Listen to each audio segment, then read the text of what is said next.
Well, hello, hello. How you doing, Christy sis?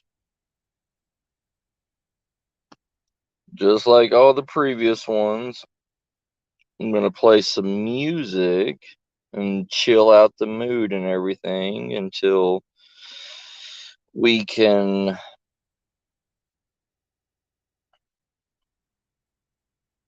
until we can until we get some people in here.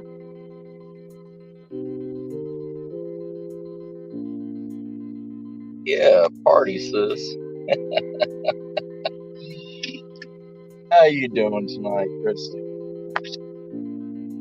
How you doing tonight, sis?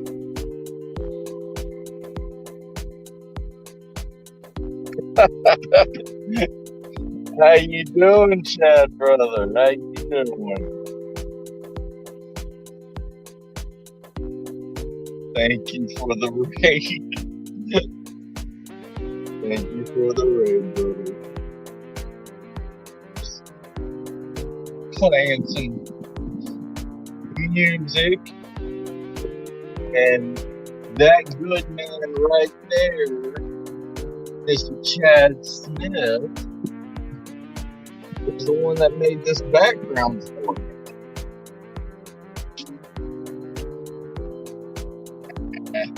I'm good, Christy says. I'm good.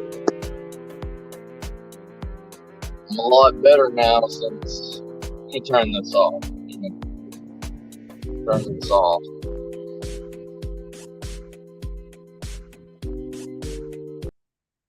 Stop. There we go.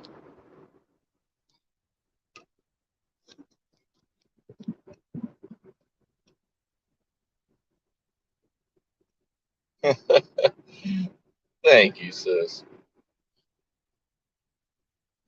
But yeah, I'm doing good now since I have 2 days off. 2 days off now a week. But yeah, I am preparing to do a 24-hour live stream tomorrow at campout, and it's going to go and help the UK veterans, and it's going to help the American veterans also that are homeless. I've partnered with the Salvation Army, and I've also partnered with the Great Tommy Campout. So tomorrow is going to be a 24-hour live stream, and y'all can make donations, or y'all can, if you're in the States, you can you know, drop off, make donations to the Salvation Army. The one thing that people don't ever donate to the Salvation Army is underwear and socks. Because homeless people are constantly walking, they are constantly using their feet. And the one thing that they go out that runs out for them is socks. And especially, we all know that this winter has been a longer lasting winter than normal.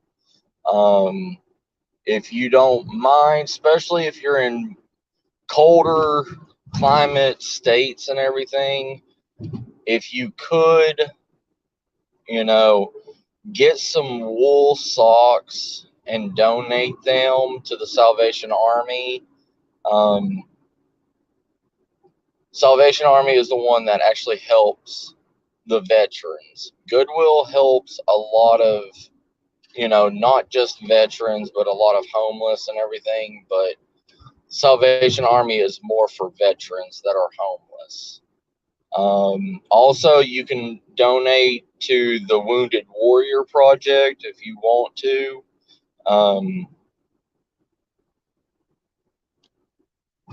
Hey, Cassie sis, how you doing? Oh, it's all good.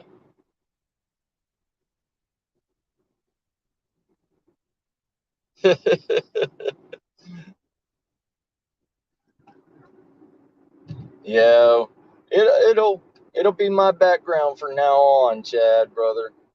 You will start seeing it. But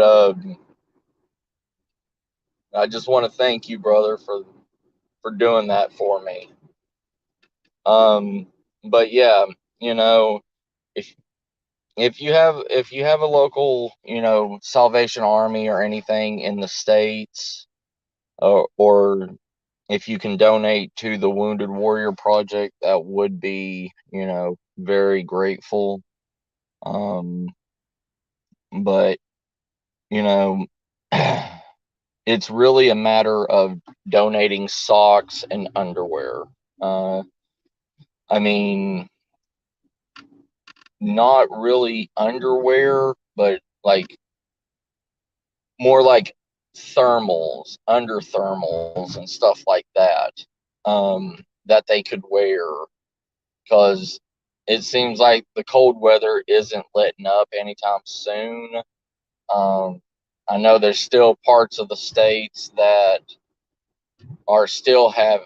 still have like 8 inches of snow. Um, so that's what they really asked. I mean, the Salvation Army really asked was um, was for mostly like sock donations, not clothes, not pants or anything like that. Even if you can't donate wool, like wool socks or anything, you know, there's just basic socks would work.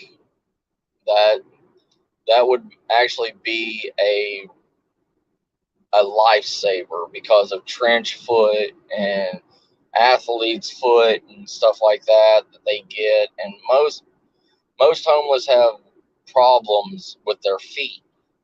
So, and it's because they can't change out new pairs of socks like us. They're not.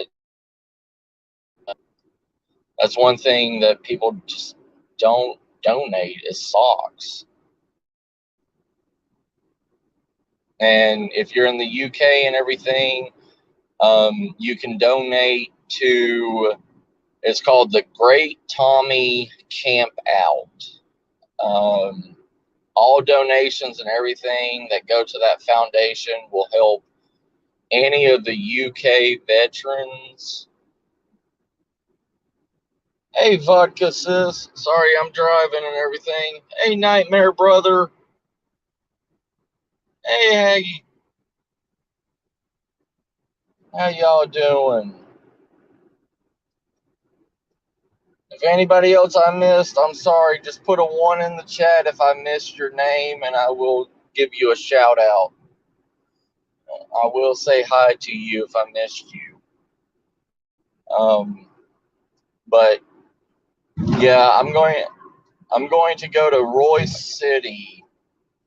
It's an hour and a half drive from San Antonio, which is a ghost city that also has a lot of UFO activity, paranormal activity, um, cryptid activity. They even have a exhibit of 1950s homes that were created in the shape of UFOs. Um, I'm going to actually stay the night in one of the UFO homes, and see if anything, strange happens in that neck of the woods. Yes, the Great Tommy Sleep Out 22. Thank you, Chad.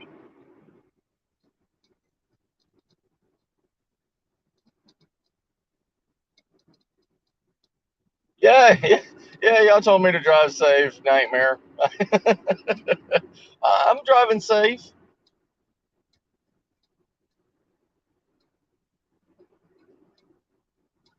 Trust me, I'm used to driving, so used to driving and looking at chat and everything. But yeah, you know, this month is the month of giving back. Um, it's it's really a big outdoor kind of thing that's been happening. Um, this month, I know I did it not last year, but the year before last on my channel. And I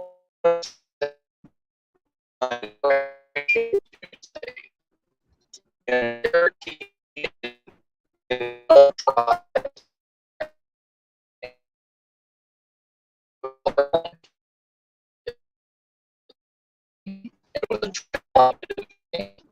like we would do it in powwows, but trade blanket is stuff that you don't need anymore. Survival, camping gear, whatever.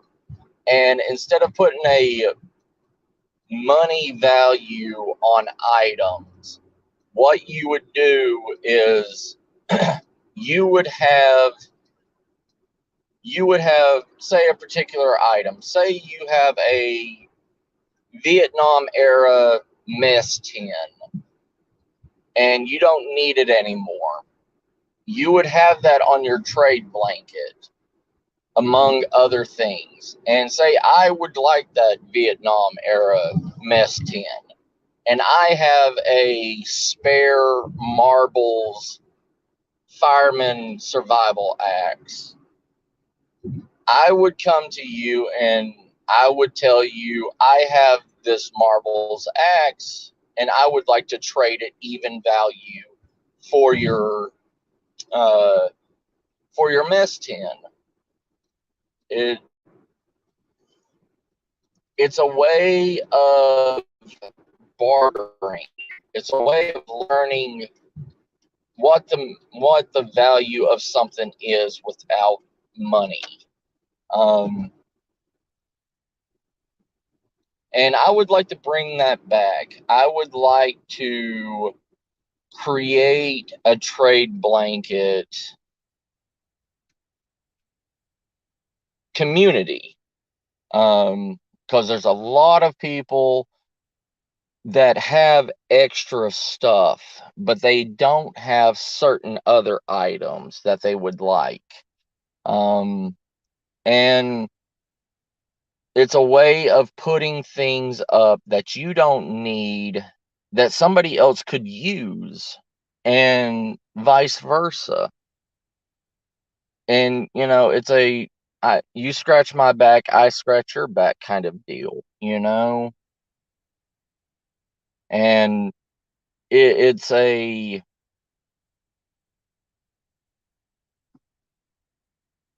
way of trust in a community. Also, it's a way of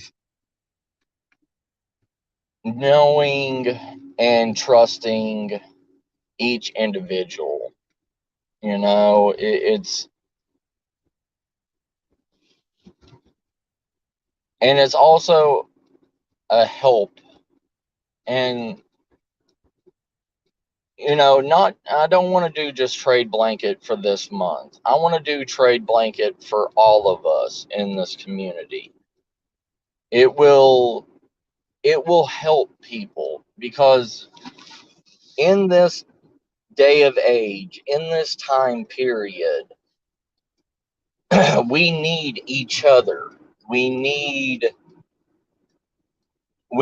to come together as a family. We need to come together as individuals that don't know anything about each other, but we are here for the same purpose. We are here for the same skill sets. We are here for the same ability of survival. The name survival.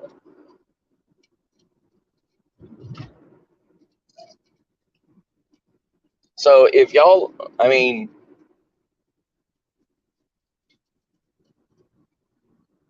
it's been around for centuries. Trade blankets have. I mean, we did it, our ancestors and everything has been doing it for generations upon generations. I would trade you 2 chickens for your for your skinning knife. I would, or you would trade me a wool blanket for, say, my tomahawk. It it's the same idea. It's the same method, except for with new items or used items. And it may be used to you, but it's new to somebody else, and somebody else would love that and use it for what it's intended to use instead of collecting dust on your shelf. And everybody and anybody has something that they thought that they would use, and they bought it, and all it's done is just collect dust on your shelf. So why not put that item to use for something that you would truly use, understand, love?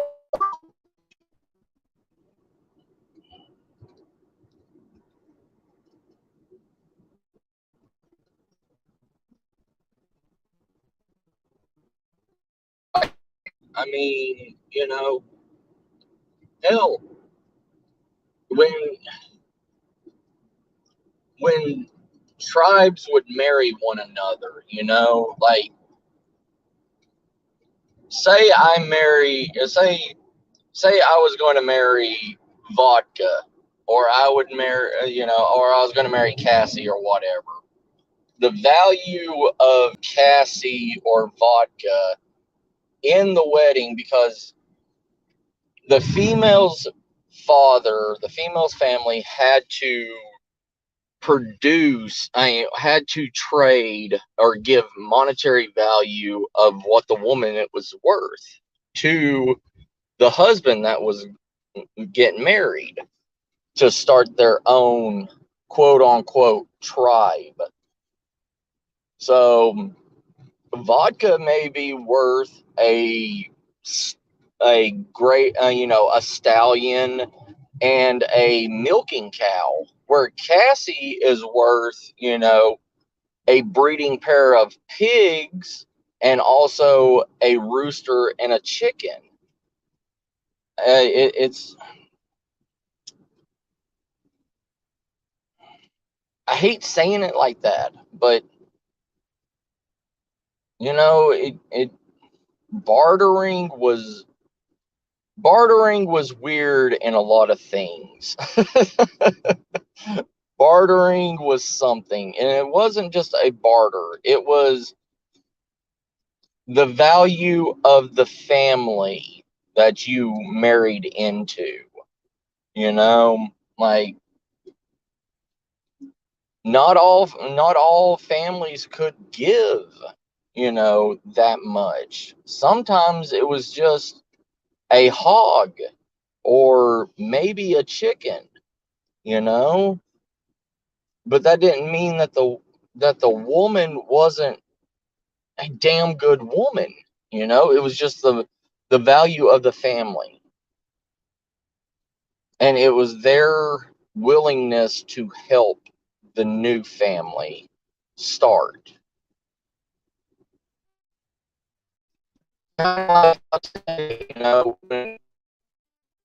When you get married, usually it's the female that pays for the wedding, where the husband pays for the honeymoon, but it's the wife's family that pays for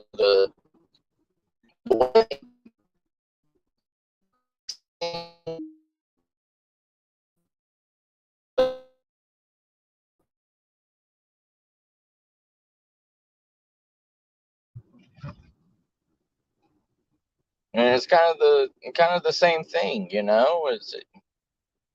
Some families can't afford to help pay for the wedding, and that's why, you know, it's the same thing back then as it is today. They'll put some money to it, but some people just can't afford everything.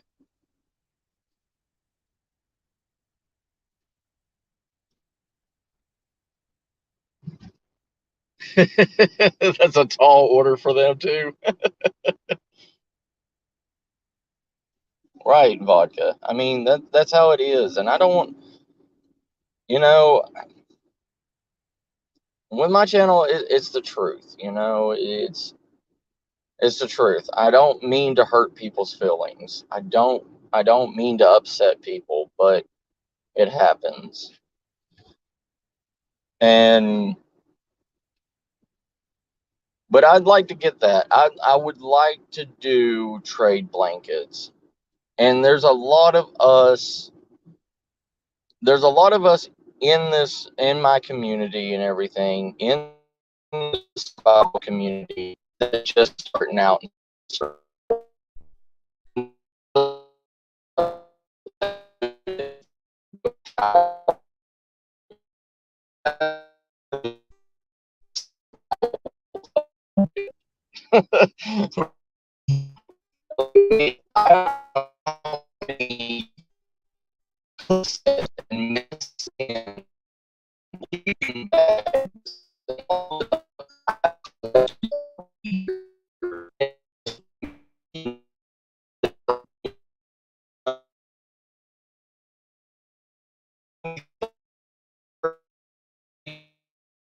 Don't need that. But I was in the prepper mindset. I was in the prepper of, oh, that's a good value. Let me buy it. Let you know that tent's $5. Fuck yeah, I'll buy it. That sleeping bag is $3 or $4. Fuck yeah, I'll buy it. You know it, but it's accumulated so much, and I wouldn't mind helping people with that, you know, getting you started with a tent, you know, like I want to start the trade blanket, you know, I want to start my trade blanket with a novice survival kit, a small pup tent, a single person sleeping bag, a 1965 army mess tin, canteen set, you know, something to get you started, something that will that will take care of you in a situation if need be. Um, and, you know, and that frees up space for me. And even, and you know, it doesn't even have to be survival gear that you trade me. You know, there's so much stuff out there. Like if Cassie needed that to get started, you know, she's at how many decks of current cards, Cassie? Like if she had a crystal or a deck that she doesn't really care for, you know, I can trade you a deck, or I can trade you a healing crystal, or something. You know, it doesn't always have to be survival for survival. Because to tell you the truth, if I'm out in the middle of the woods by myself and I've got a tarot deck that can keep me company, that can keep my mind busy in a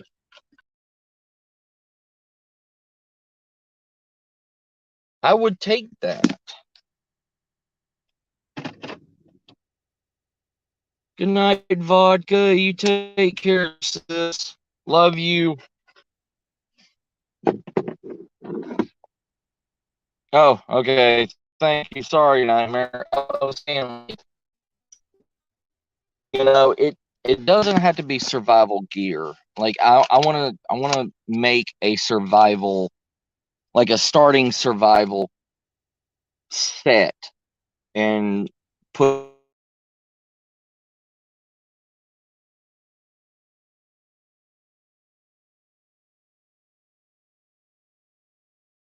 somebody like Cassie or vodka or nightmare or spooky, whoever's that's not, that doesn't fully understand. That's what I'm trying to say. Doesn't fully understand what they need to make a survival kit or whatever. Hey, Shelly, how you doing? Hey, hey, I'm going to use what I paid for, Shelly. And the nighttime stuff works, because all of us are on different time schedules.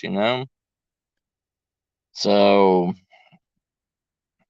but yeah, I'm just doing a quick one tonight, letting everybody know what I'm doing tomorrow.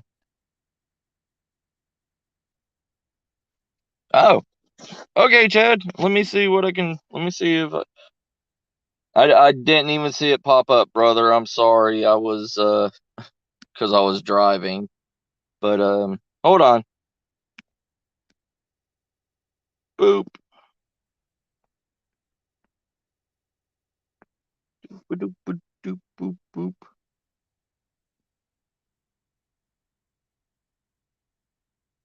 Doop doop boop boop boop. How do I do? Oh yeah. Here we go. Save.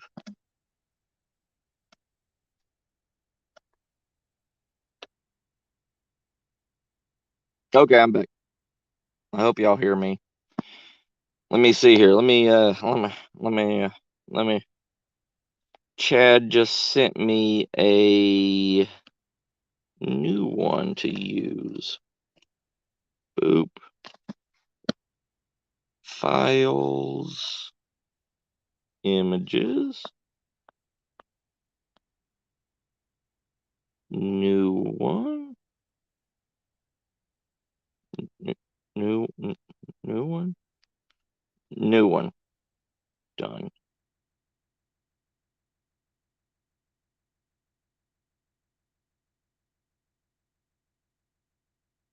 Okay. Boom. That's cool. Hold on. Let me do my layout. Do do do do do do do do. Uh, no. Layout. Come on.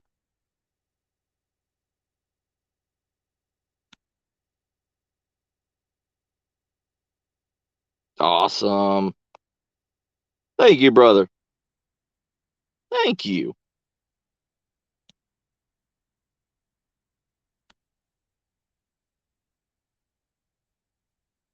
But yeah, like this.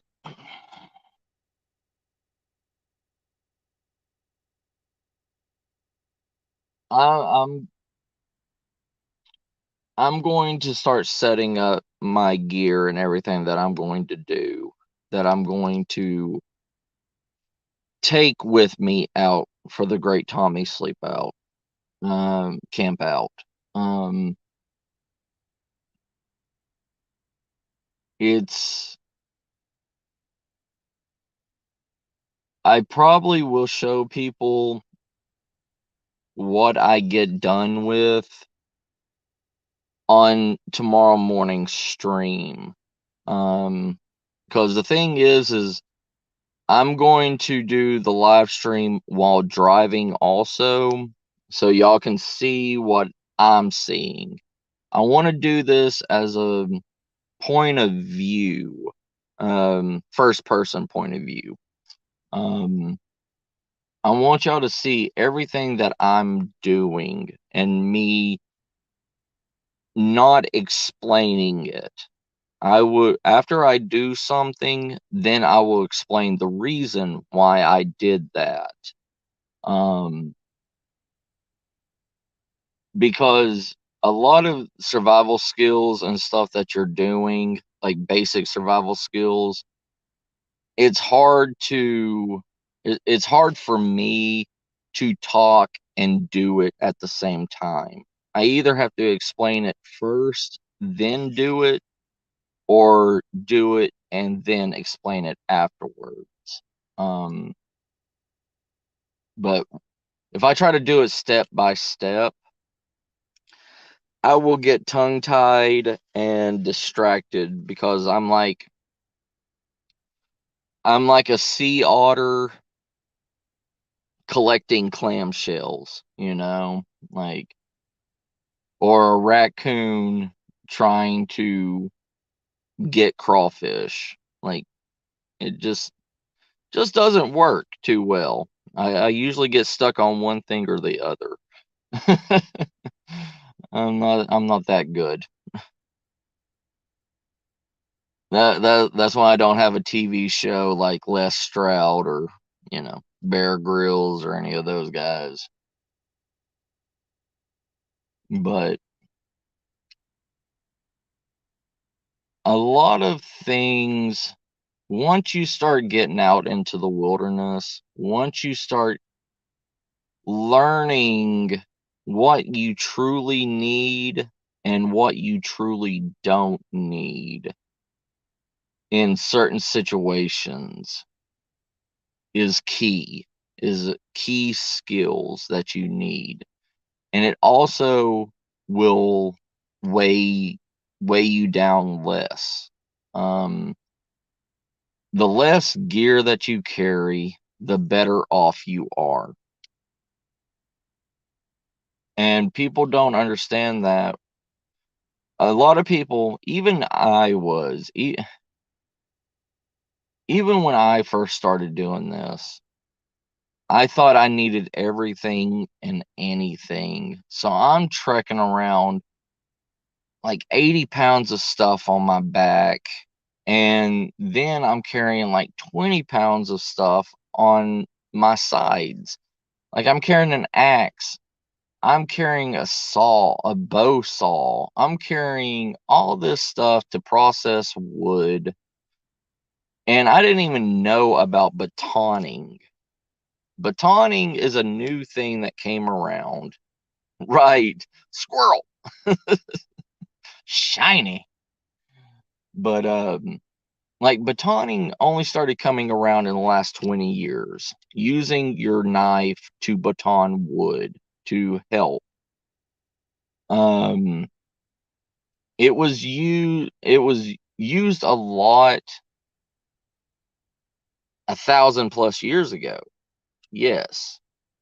But over time and everything, after we started creating splitting axes and bow saws and all that stuff, we stopped learning the techniques of batoning. Not even in the Cherokee did we baton. We always use an axe to split wood or a hatchet. So I was used to carrying a, you know, 3 to 5 pound axe on my side, and then a bow saw or a D handle saw or something like that, which is, another pound and a half. Right, Nightmare? Hey, hey, that squirrel will feed me. I'll tell you that. I ain't got no problem skinning a squirrel. But there's the saying, there's more than one way to skin a cat. And that's true, especially in survival. You don't need every piece of equipment. You don't need 500 different ways to start a fire. You don't need 20 different items to process wood. Um, it's good to have it, yes, but also it's heavy on you. It weighs you down. It makes you spend. Hey, Taro sis, how you doing? How's my brother Fluffy?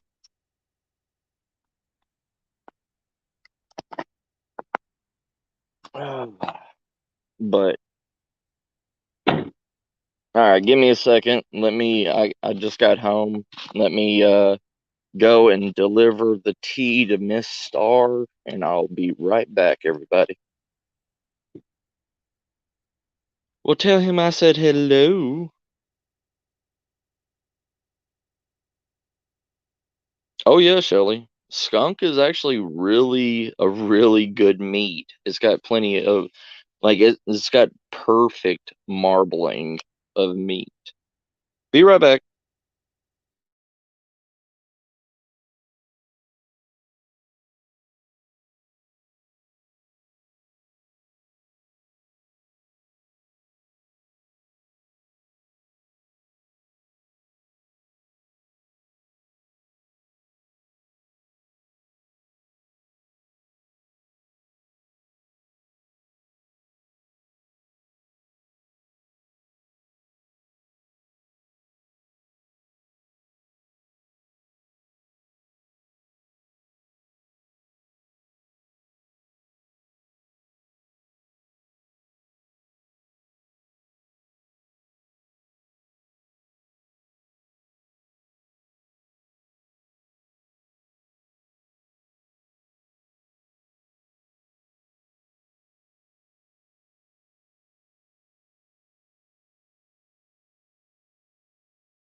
Sorry about that, you beautiful custard cream pies, you.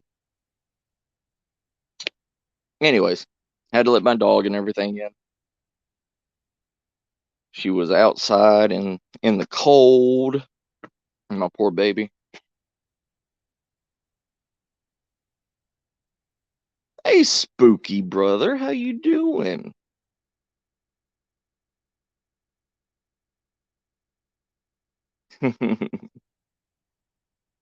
Yeah, everything, everything and anything has its place, and it's good meat.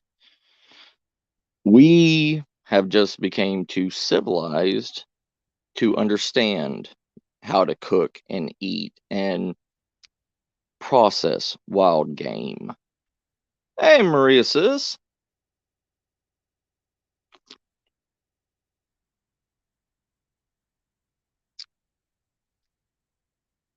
I'm I like it, Chad. Thank you.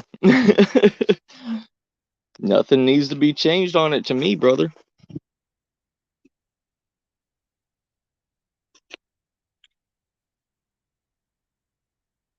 We love you too, Taro sis. Miss Jenny. Right, we are. We are, Chad. I mean, when we domesticated cows, domesticated pigs, you know, it's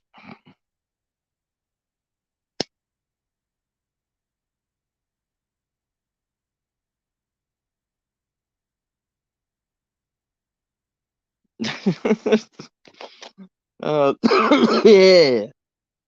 Thank you, spooky brother. Nah, trust me. It was either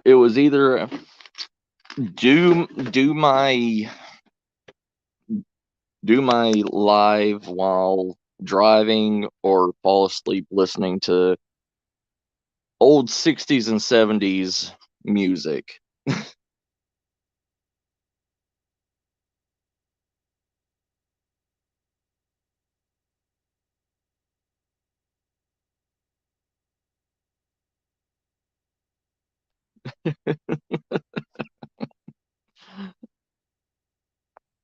Nah.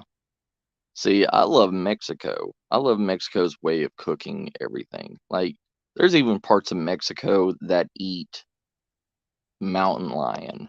And I've always wanted to try mountain lion. And I want to go to Mexico and I want to try it.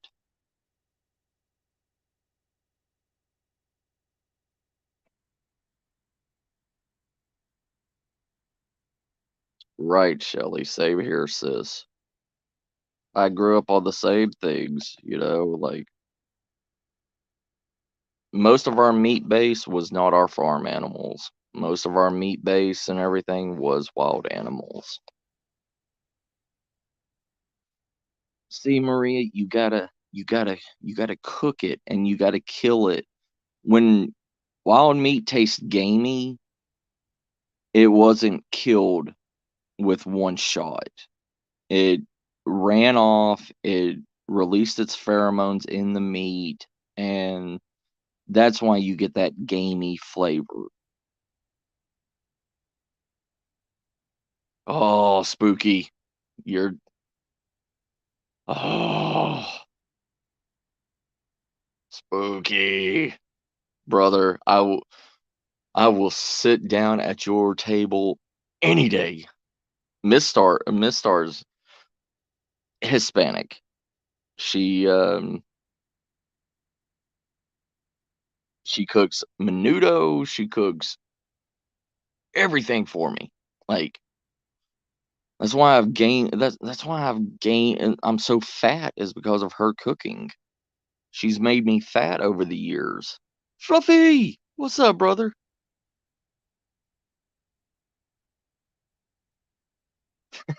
Nightmare. Yeah, in the southern parts of Mexico, closer to South America, they eat mountain lion. I want to try it so bad. I want just just thinking about it because they say it's a sweet taste because most predators are sweet tasting meat, where herbivores are more of a grassy, like natural tasting meat. Good to see you, Fluffster brother.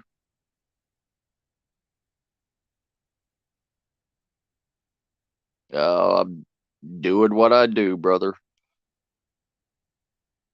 And now that I bought, StreamYard, I've been going on a marathon of late night live streams. Oz, how you doing, brother? I know, right, Oz? As long as we're not in a back alley somewhere, right? And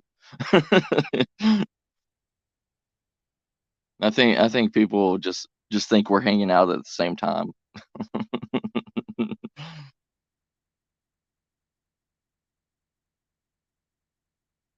Yeah, Mexico is a wonderful, wonderful, diverse biome. Oh yeah, the world's largest world's largest yard sale that happens from Alabama going all the way through Virginia. It happens in the spring here in the southern states. Um, they sell bison burgers, ostrich, like ostrich burgers. They sell all kinds of weird and exotic meats. Um, they they sell squirrel patties to rich individuals because it's a unknown, like, taboo delicacy.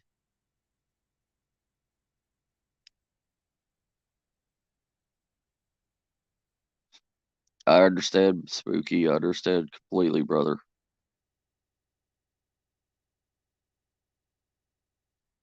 Oh yeah, bear meat's wonderful, Shelly.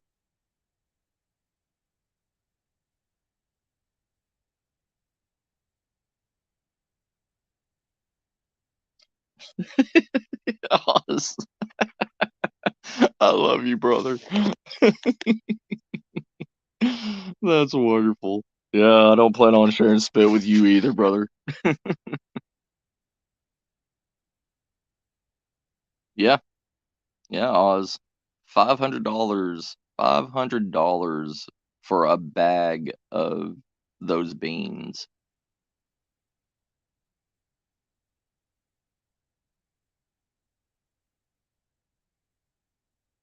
Oh, I've heard of that nightmare. I want to go there. I want to go and try that. Like, if y'all didn't know, I'm a foodie. Oh yeah, sis, I've had possum all the time. Possum's one of the easiest creatures to catch. I mean, you go out at night, you get a high-powered flashlight, you spotlight them, pick them out of the trees, boom, that's your next meal.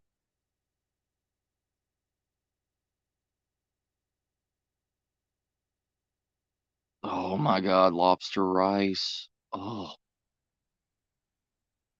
spooky. Y'all are making me hungry now. Cervezas. Oh, yeah.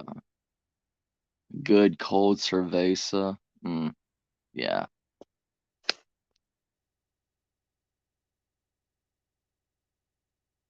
Yeah. I go there and I get my insulin and everything.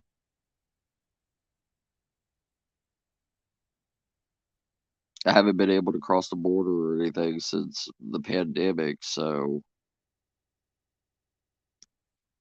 but that's what I was going to tell people about. Like, if you know anybody that is a type 1 diabetic,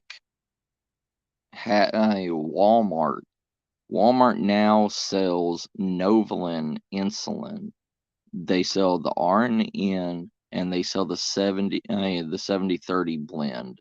Um, if if they are prepper types, if they like to keep a stock of insulin with them, it's $25 a bottle for people without insurance. That's what I've been doing to stockpile on insulin for myself. So, oh, that's awesome. That's awesome. Spooky. You live in San Diego? Oh, nice, spooky.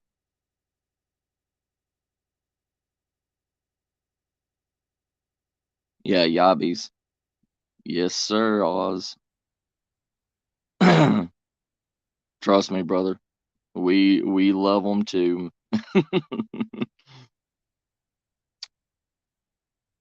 Pop the head, suck the tail.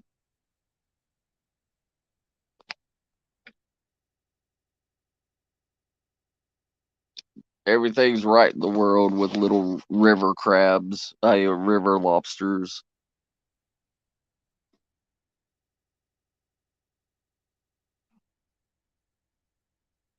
Um, insulin, Maria, insulin.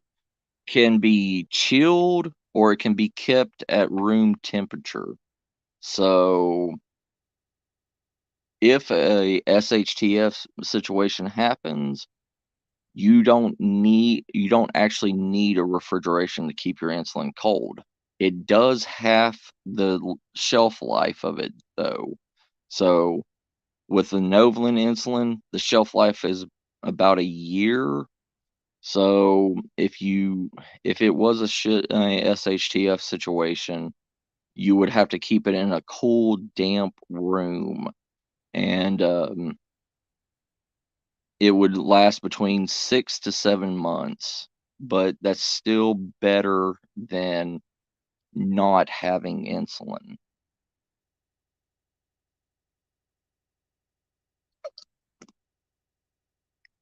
Most medicines and everything can be kept without refrigeration.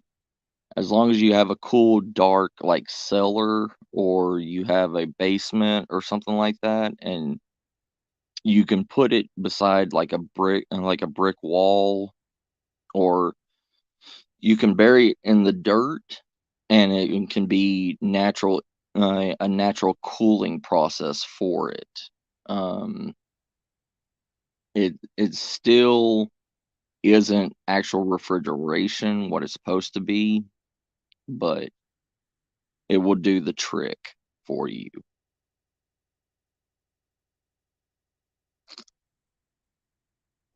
Sorry, I'm just sitting here chatting with y'all, drinking my coffee. Me and Taro are supposed to have our wonderful Southern Belle dresses on and have a tea party soon.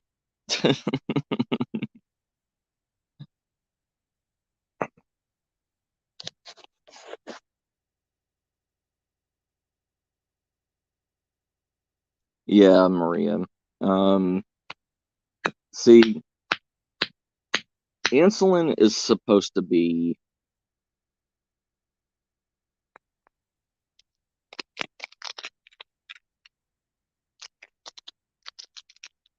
See, that's the same thing with me, Oz. My 5-year plan, I have moved to a 3-year plan. Um, I was always taught for my preps and everything to keep you know, 5-year plan constantly on the go.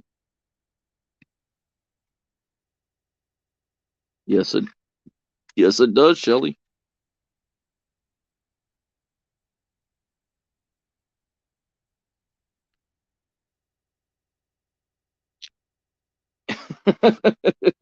Yes, you did, spooky brother. You heard that right. Me and m- me and Taro. It was just a it was just a joke, but you know, I have no problems.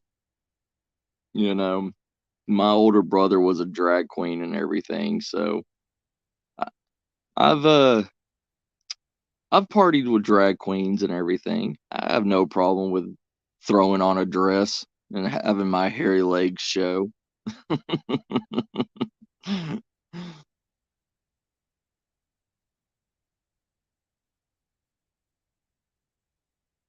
Yes, sir. Yes, sir, brother. Ain't nothing wrong with it.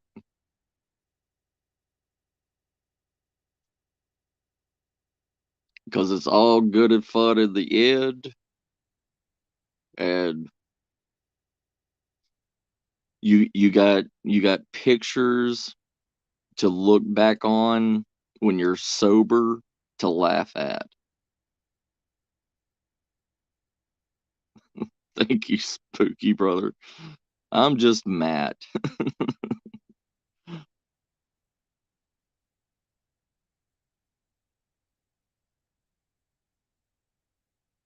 No, sir, I did. My dad was a Baptist preacher and a Baptist exorcist. So, yep. and his oldest son was hotter than a $2 bill. I'll tell you that.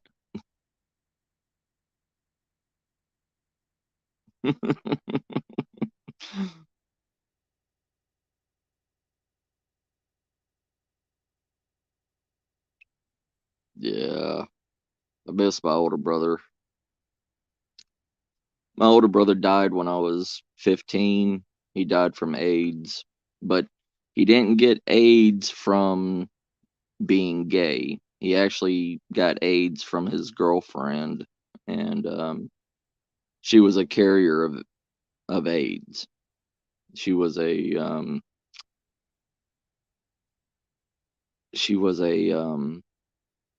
what was it? I don't know how to explain it.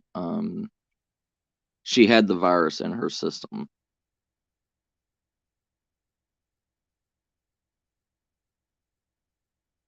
Yes, sir.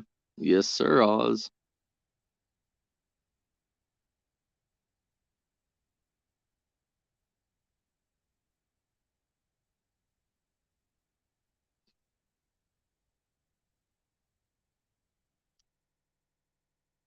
But yeah, I have to take Miss Star in the morning at 8 o'clock or 7 o'clock, whatever time she wakes up, to go get her rental car because the front end of her little Fiat got smashed in by some deer. So we have to, we have that in the body. Yeah, we have her Fiat in the body shop right now, but we're going to go get her a rental car, and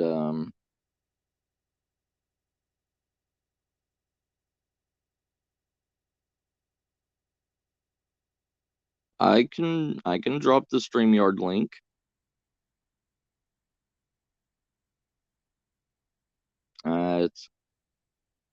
It's all good, Spooky brother. Thank you.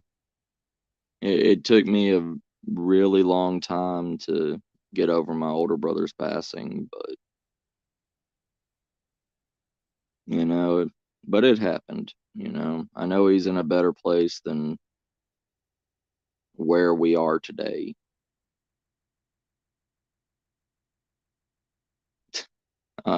Trust me, trust me, Maria. I'm not knowledgeable. I don't know how long I'm really going to be on, Chad. He doesn't have to get up early for a podcast. Spooky, spooky. I think you're being fed to the lions, brother.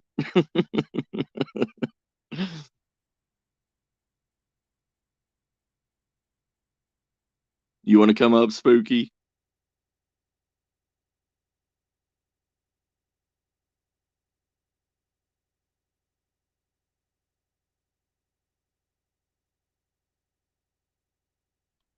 All right, give me 1 second. Y'all may lose me for a second.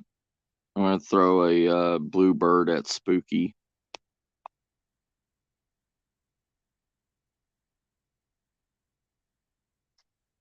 Doot doot doot doot doot boop boop boop. Doot doot doot doot doot.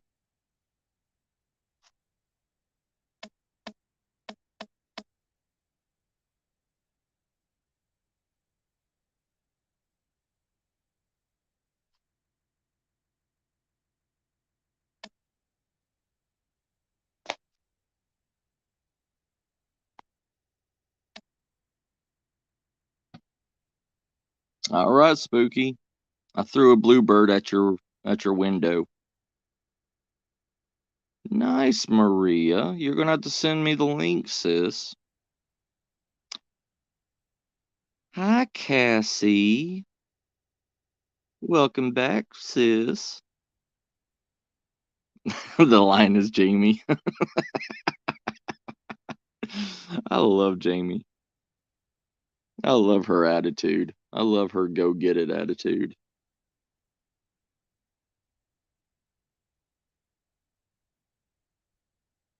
But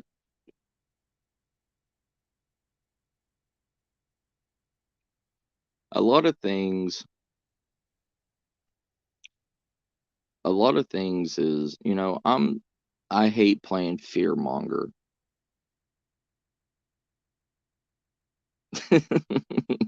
Chad.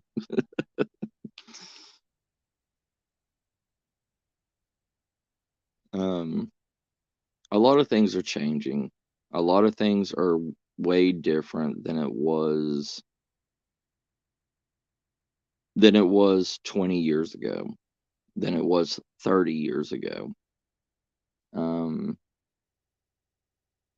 things are getting affected. Things we have we as humans have overbred. We have allowed too much to happen. Um, and we as a world have not been able to upkeep what we've allowed. Everything was a great mindset. Everything was a great idea. But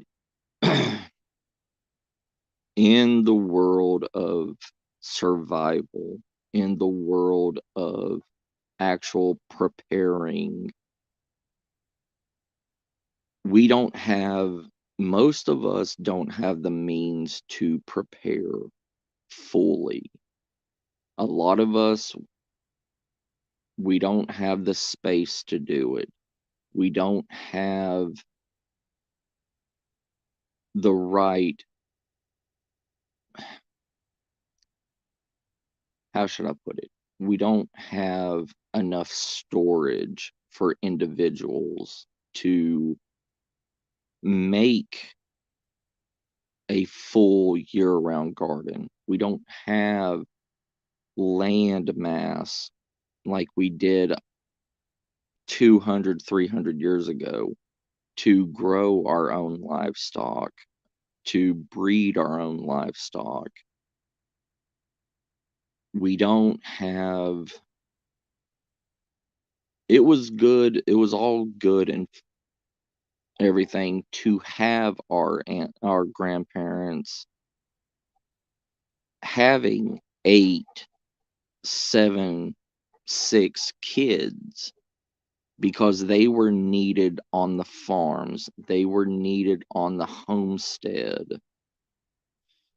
Like my family, on my dad's side of the family, they had 8 kids, 4 daughters, 4 sons. Every single one of them went to school, worked on the farms, went to work to support the family. But in today's society, people are having 6, 7, 8 kids and not doing anything, not having that same mindset, that same goal to provide for the family. Because in this day of age, it's not needed because food stamps, because of everything else that you can get. And there's a grocery store on every street, you know. 300 years ago, 200 years ago, even 100 years ago, not everybody had a grocery store on every street. Not everybody had a Walmart. Not everybody had food stamps until like the last 100 years.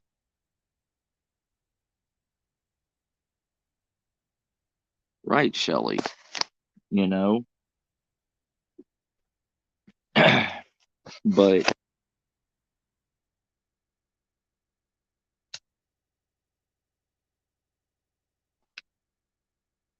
so I sent Spooky a bluebird. I threw the bluebird at his window.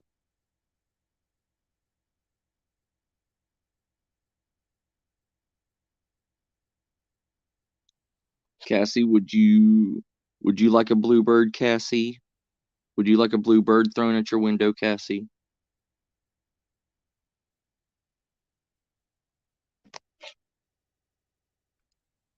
because, like I said, my channel was made for the individuals, my community, my live streams and everything was made for the individuals that need questions answered. I've met so many good people in the survival prepper community that there's no sense in having a whole entire panel of, I'll say again, like what I said last night. There's no sense in having a whole entire panel of all preppers, all survivalists and stuff up here that we already know every aspect. We all know how to handle every situation from what we've learned. I dropped it in Twitter for him. I did a Twitter message to him.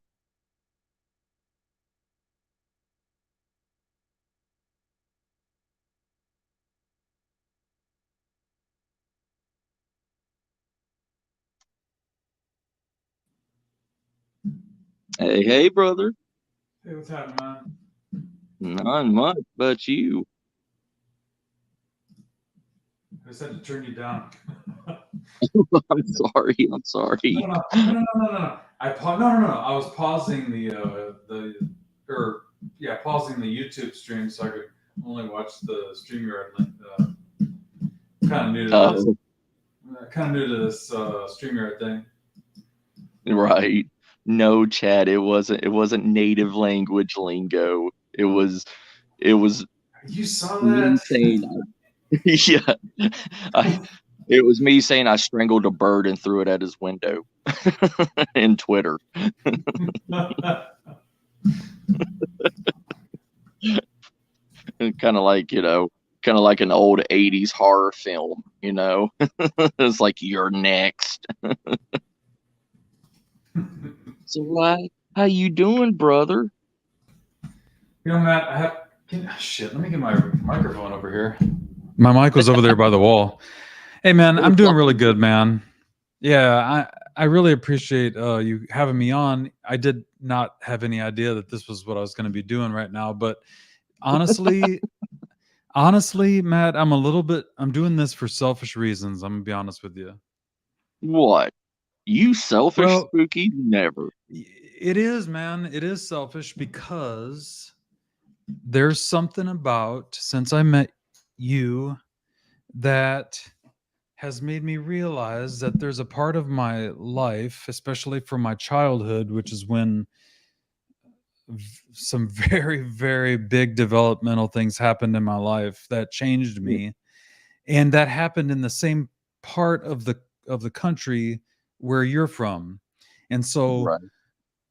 even though I'm a, Mexican American dude that lives over here in San Diego, California by the border of Mexico, Yeah. I spent a very significant part of my elementary and school years there in northeastern Tennessee. So the first thing that strikes me is the voice and the accent, and it sounds so familiar of what I remember.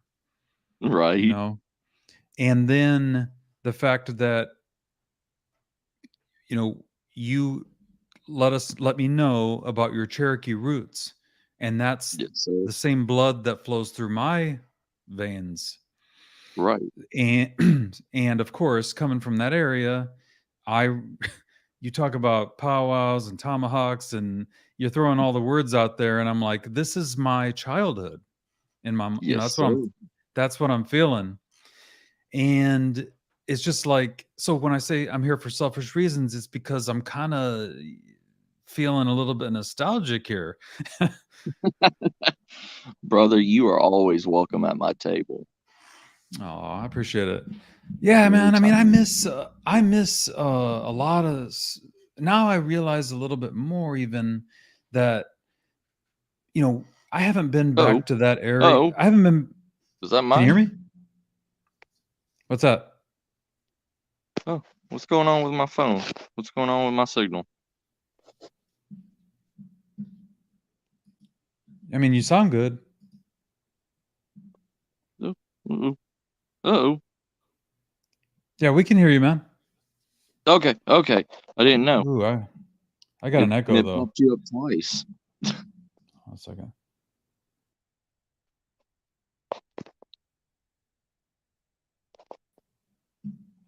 Okay, there we go. That was weird, wasn't Welcome it? back. Yeah. Sorry, I have like weird things that happen out here on my land.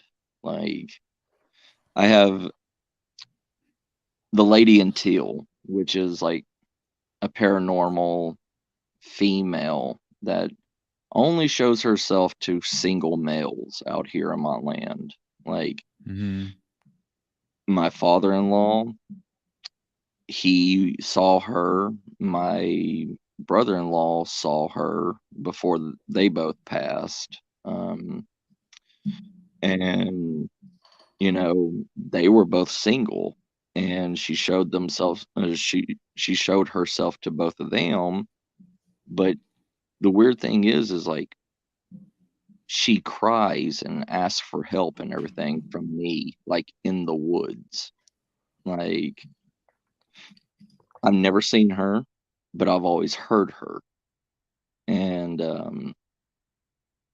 And we also got the land because supposedly this land has Sasquatch sightings on it.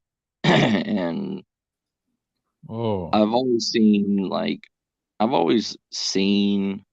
Sasquatch footprints, but I've never actually seen the actual creature out here myself. So a lot of weird things happen with my internet and technology and stuff out here. hey man, what does Cherokee um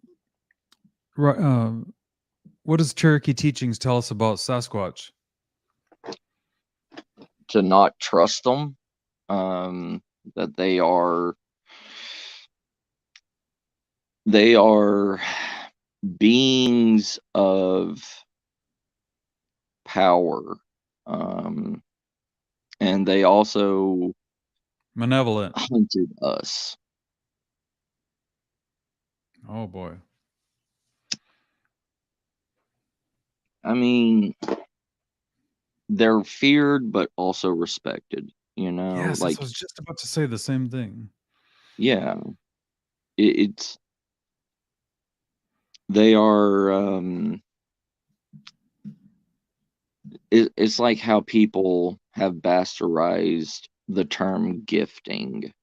You know, a lot of people, and you've had a lot of people on y'all's podcasts and everything that I really do. I respect, I love, but their idealism of doing stuff is bad. It's not how they're supposed to do it. They've been taught they've been taught wrong, you know. What is the key factor that they're missing? Like the main number one thing that they don't get?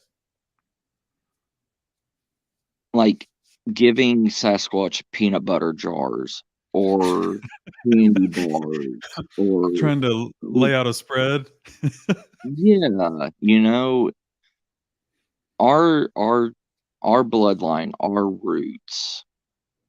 We collected we collected wild edibles and everything of that season.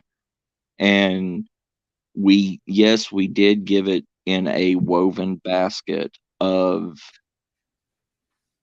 river of river weave, which is briars, stuff like that we hand woven because it can be reused by them for whatever purpose that they need. But we gifted these creatures for passage to get through their territory to other areas as a thank you for letting us pass without incurring their wrath. You know, it wasn't saying, oh, here, we're giving you this because we respect you and everything. No, it was kind of like a treaty. Like, you don't fuck with us, we don't fuck with you, kind of thing, Yeah. you know. But you get people that's giving them plastic jars of peanut butter and candy bars and wrappers and stuff that they would not find in nature anywhere. That's right. It's And totally non-organic. right. And that's why when people leave this stuff for Sasquatches or any cryptid and say somebody else, especially when people do it on their land, you know, it's like people that go and buy deer feeders from hunting suppliers, like uh, hunting and survival and camping stores, and they're on a timer to feed deer corn. The deers come to that place and will lay down because they know they're going to get a abundance of food, and they know they can get food there. So if somebody's doing it on their land for 50 plus years and they die and somebody else comes that knows nothing about their traditions or whatever, Mhm. and then they start getting attacked because these creatures are understanding they have a natural food source, an occurrence of food at this location, and all of a sudden it stops.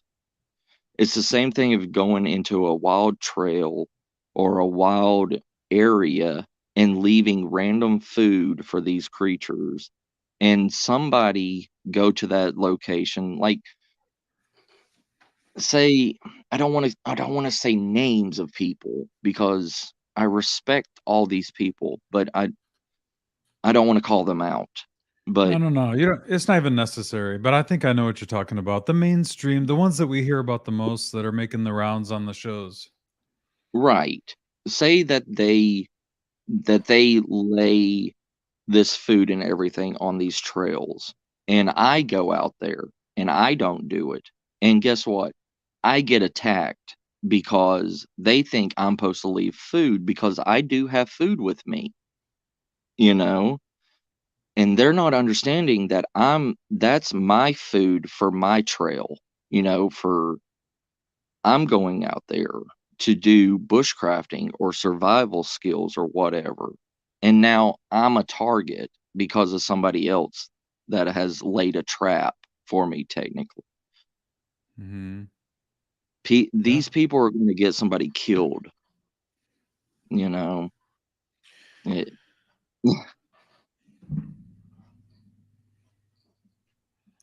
What do you it, think? What do you think, What do you think the connection between natives and Sasquatch, as far as how, how much more personal the relationship is than with some of these, Bigfoot explorers that are out there right now, the ones that we're talking about but not naming. Like, the connection, the understanding and appreciation of the earth to, all living souls and beings. there the connection is like anything else in the wilderness, like Just everything is a another living. just another animal? Yes, I mean, well, not just a basic animal. These creatures have a understanding of us. Like, but we don't have an understanding of them. You know, it's they are willing to share their land with us. They are You think willing to. you Oh, think they're go of ahead. higher consciousness? Not higher consciousness, no, but they have a higher skill set than what we do. Before before you even walk into a wilderness area, everything in there, even from the basic ant, knows you're coming before you even get out of the car, because we have too many different smells, too many different things that throw us off. We wear cologne, we wear deodorant, we wash our hair with different smells. Right Mhm. there, everybody can, everything in the wilderness can smell us downwind, and they're gone. Mhm. It's the same thing with, cryptids and stuff. And that's why natural predators can track us so easy, is because we don't give off a natural scent. We don't we're not like our ancestors, you know. Our ancestors smelled like the area that they were in. They they bathed in the waters. They hunted on the same land. They got dirty with the same dirt as they did, you know. But us today, we smell like coconut oil and juniper, things that is not, or sandalwood, things that is Mhm. not in a lot of natural environments, and it's a red flag to them. It's just like Mhm. hunters walking around smelling like gunpowder. It's not a natural scent. Um, it they have a higher smell. They have a better taste. They have a better sight than what we do. They can hear us. They could hear us a mile away when we step on a small branch, or when we cough. And half of us are on a cell phone. Like right now, we're having this conversation. Who knows what's lurking in my woods or somebody else's woods or whatever, that they already know that we're here. And we don't. But we're blind to it. We're So that's a higher sense of sense of their senses, but Yes. but you don't think that they're at a higher level of like consciousness to where they have the ability Go to to another understand dimension. us. Well, that's where I was kind of leading. I was going to go there Yeah, because I know that's you what were. because there's so many people right now going around the shows talking and so many people are suggesting that they believe that Sasquatches are interdimensional, multidimensional. They move in and out of No, dimensions. That's why they're so elusive. no. There's the Cherokee elders talk about they are connected to the veil. Yes. They are able to, the veil is like a doorway, the ley lines of the planet. They're not interdimensional, but they are able to go through the veil to get from one point of a territory to another. But being interdimensional, going from this planet to another planet or whatever, no, they are connected to this earth. But even our elders say that they are connected to the veil hypothetically, I think that not might be a matter truly. of I think that might be a matter of definition of what we're calling the veil and how other people interpret it. Right. It is. I mean, they think they're opening up portals and, moving from one plane of existence to another, and that's not true. I mean, even like I said, even our ancestors, our elders, say the veil as the way that they claim the veil is a kind of like a screen door on your house. Okay, you can open it up. Things like you can open it up to get a breeze from the outside. You can smell the outside. You can see the outside through it. But nothing can literally get through that screen door. Insects can. Nothing else can. But we can open it because we're able to open it. Our elders say that the veil is a land of the unknown, spirits, stuff like that. And we have lost our connection to the veil to be able to see it because we've modernized ourselves. We have dampened our senses to it. But it's literally like a screen door for the Sasquatch. When they walk through it, they shut it, and they're still on the same plane of existence as we are, but not cloaked, but we just cannot see it anymore. Our ancestors used to be able to, but we can't.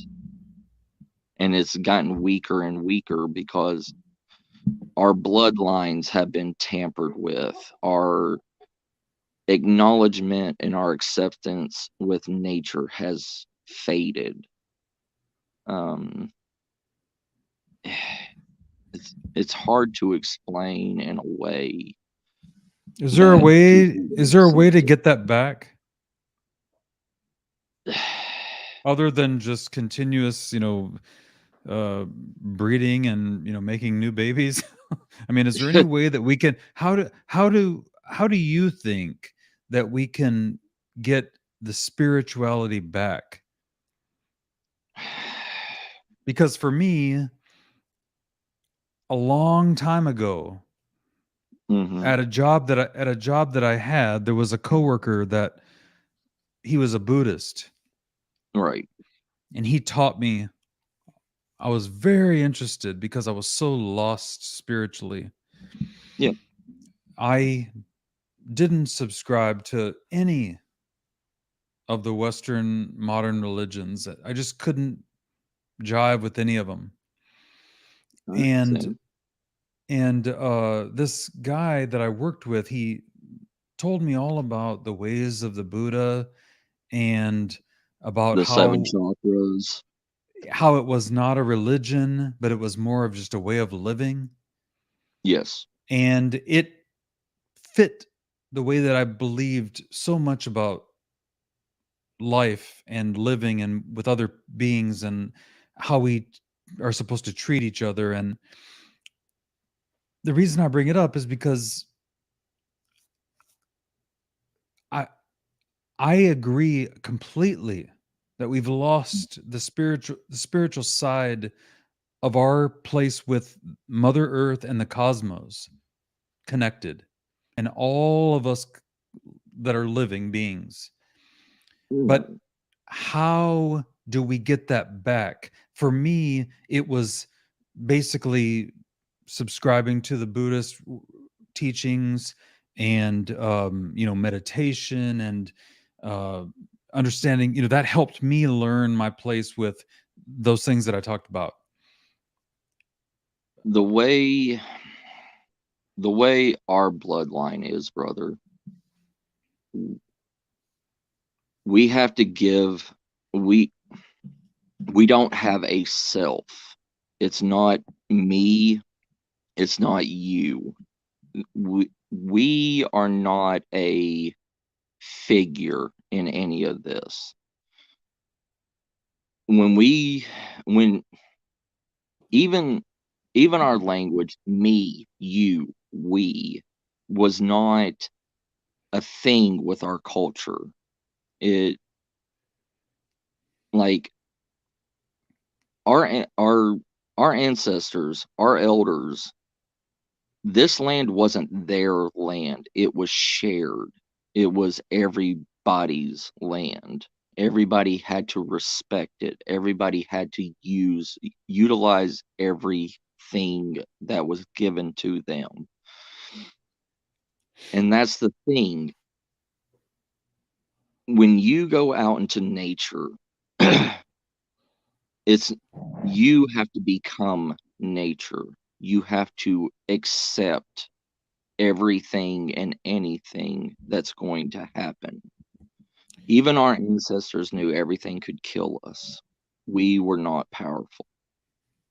That's And yeah. just to touch on a couple things I'm seeing in the chat and what you just said, I'm not so much asking for myself, because Yeah. I am very, very connected with the earth. I go to the beach. I live about a mile away from the Pacific Ocean, and I go to the Mhm. beach regularly and I meditate there. I meditate here in my garden. I'm lucky that I have the life that I can live that kind of lifestyle. I am asking more for the masses, the Yeah, rest of us around this planet. How do we get the masses of this earth to understand that the way we've been told you're supposed to live, it ain't right. working. Oh This is no. not working. We need to rediscover ourselves as a species. Yes. Now, The go ahead. moon bathing, sunbathing, Oh, that's that's one what of I the did first today. beginnings. Right. And see, that's why me that's why me and you connect so well, Spooky, is because we I respect you, brother. Like, respect, love, family. And Right on, man.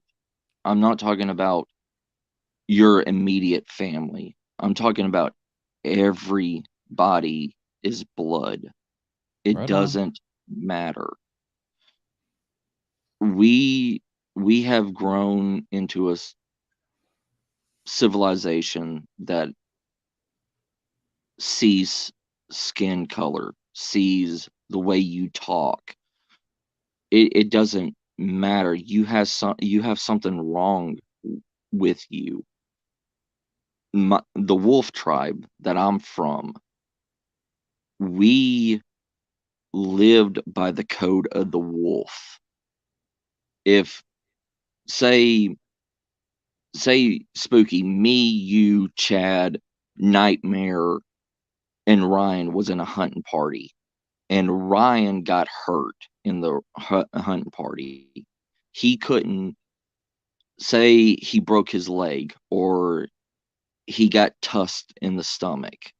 All right, we will bring his body back to the tribe, and we lost a hunter, we lost a gatherer, but we as a pack come back and heal him, take care of him, feed him, just like a wolf pack does. If a hunter in a wolf pack gets hurt, they leave them back at the den and will bring them food, will take care of them, lick the wounds, raise and better that individual, better that hunter. We don't do that as a society anymore. We don't do that as a pack, as a family. It is it is now us. It is now me. I take care of me. I don't take care of Spooky. I don't take care of Ryan. I don't take care of Nightmare because we are not together. We We're in are this way of living that it's all about competition. right. I got to The, beat the next guy out.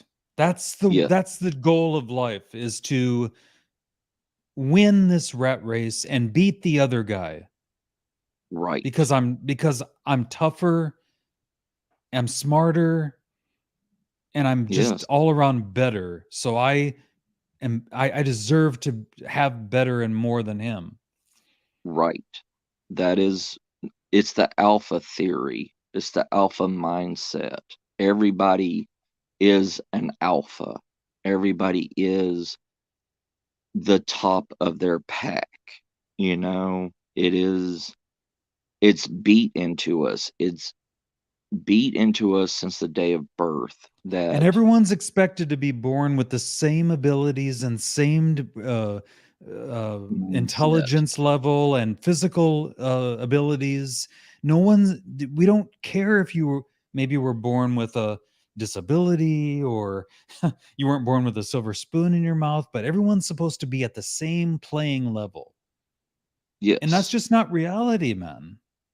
right. It's not, brother. It's not. It We are all bricks in the wall. We are all holding each other up. That's how it's supposed to be. There is no there is no strength. If one brick or two bricks get knocked out of a brick wall, it weakens it. And that that is the mindset of a tribe. We are all we are all connected together. We make our own mortar to stick together, to strengthen it. Even if even if one member of the tribe came out and was sick or whatever, we kept it alive as long as we could until it affected the tribe. Then we would kill it, because the strength of the tribe is the strength of the weakest member, you know? And You know why I know the way of living that we're talking about sounds more fitting and appropriate, is because one of the things in my life that I've been very, very blessed to be able to do is to be able to travel around the world. And whether it was be for business or for, because I have family that lives in Germany, right, but by being able to do that, it makes me realize a long time ago that everybody that's living on this planet, no matter if we speak a different language, have a different skin color, have a different religion, we all basically want the same things in life. yes, we want happiness. Good things for We our want kids and our freedom. family's future. Yes. That's the thing with We the want the tribe. planet to be healthy. Yes. And the we We want to not help us, people when we see that they need a little helping hand. right. And that's how our ancestors were.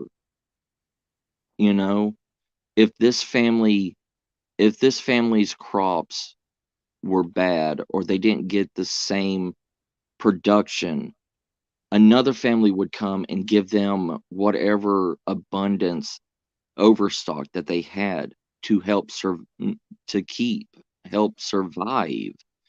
That's happened for the last, until the last 150 years ago. We were there for each other in small, close-knit communities. It was still a tribe mindset. I mean, it we don't it's all selfish gain. It's all selfish goal. We a lot of people will not help or give unless they know that they're getting something in return. You know what I mean? It's a this for that scenario. I try And to talk to people about having compassion for others, uh, showing empathy for others, caring for others. I try to, you know, pretty much beg people to try to consider that way of life and how they deal with other people. oh, But there's something that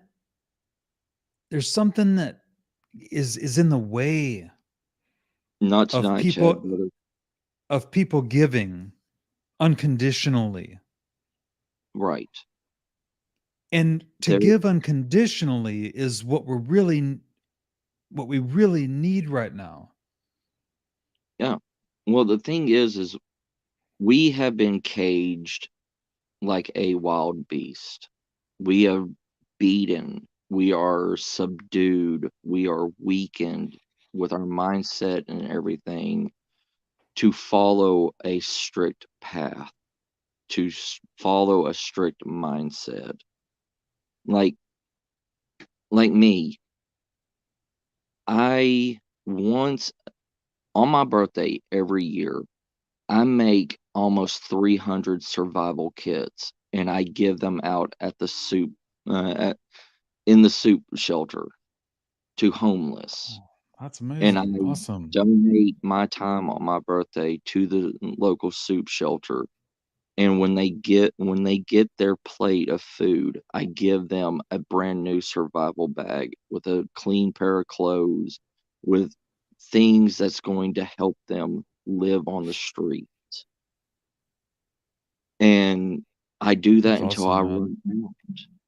Thank you. I Thank you, know brother, that for giving back like that. That is amazing.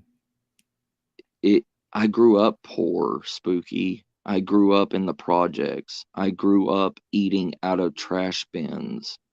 And I don't want to see that ever happen again. That's why I prep, because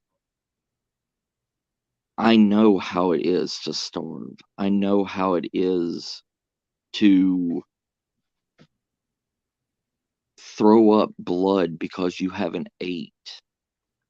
And it's I know how your stomach can shrink to the point of just a piece of bread will make you sick, and my family, and when I say my family is huge. I'm talking about everybody that I've met on here.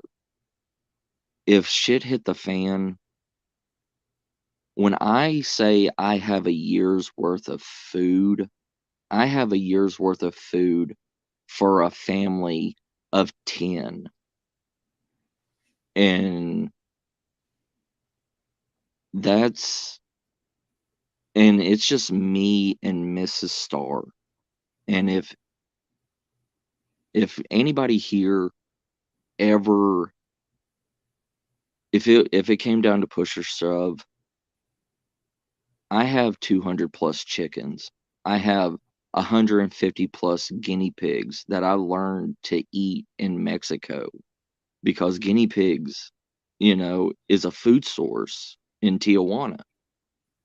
And I have almost 150 lion's mane rabbits that are continuously breeding. And I have a year-round garden. My compound is set for any kind of shit hit the fan possibility, because I've ran through every scenario in my head that could go wrong, and I've planned for it all. And it's I would open my doors for anybody that I have met on this, this journey of mine. And that's how my grandparents taught me, because of the native blood. It's if one member of your tribe is hurt or starving, we all hurt and starve. And I would never let that happen. And That's my awesome, mindset. brother. I love it. That is so generous. But it's also an understanding of the proper way to be and live with each other. Yes. And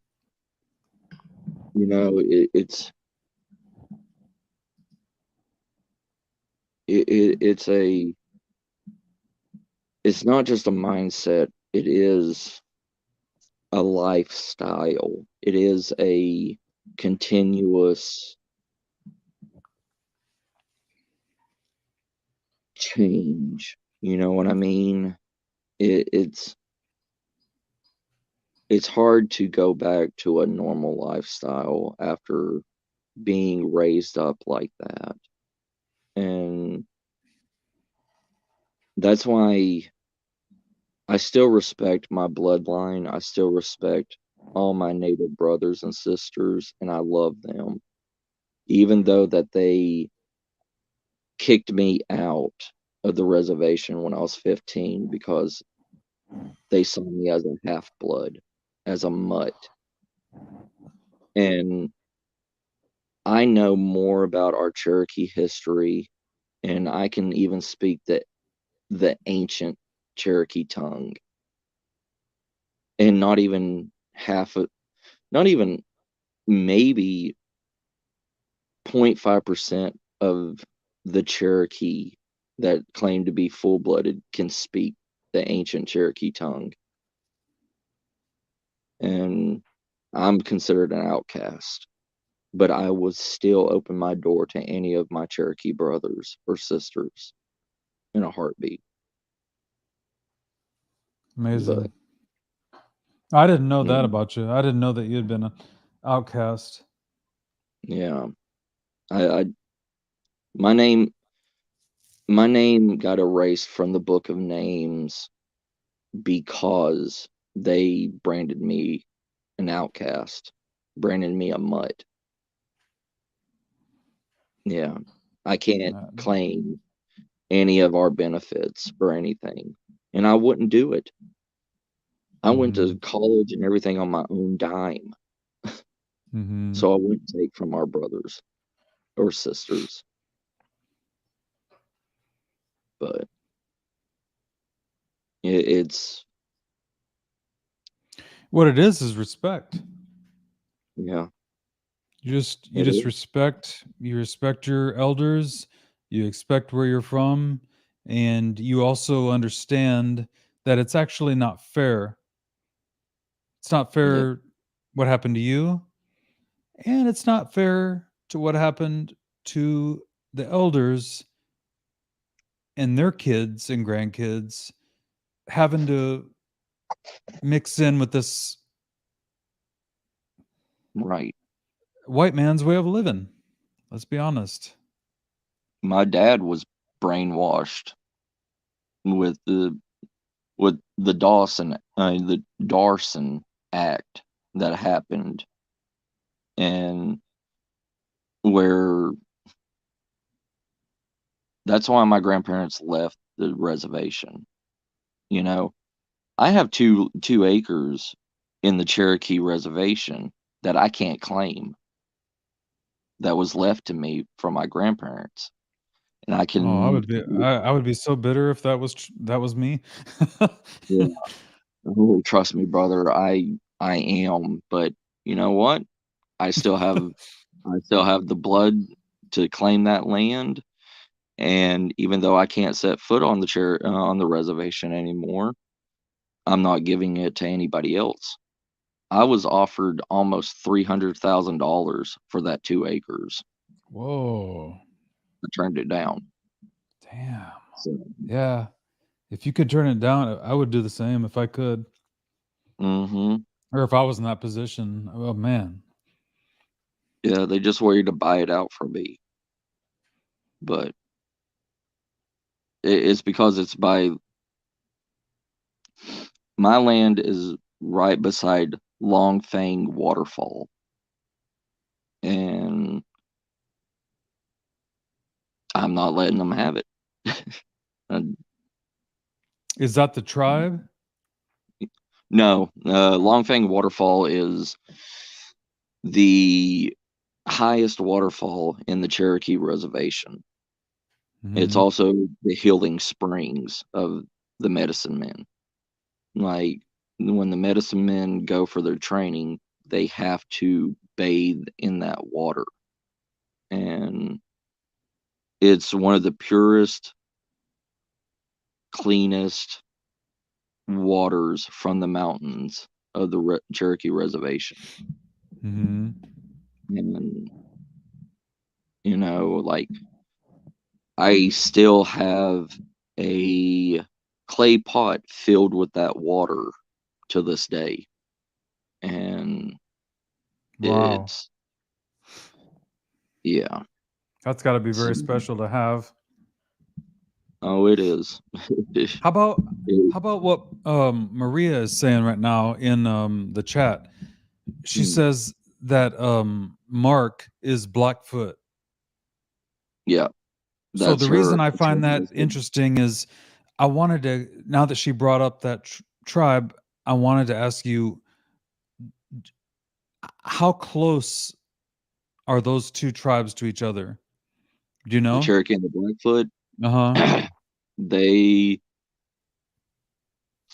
the Northern Cherokee claimed them as brothers because the Blackfoot were the protectors of the land. The Blackfoot, every 100 years, supposedly the earth would open up and a reptilian-like creature would crawl out from it, and the Blackfoot would send their strongest and best hunter to go and put this creature down and bring back the skinned flesh of that creature.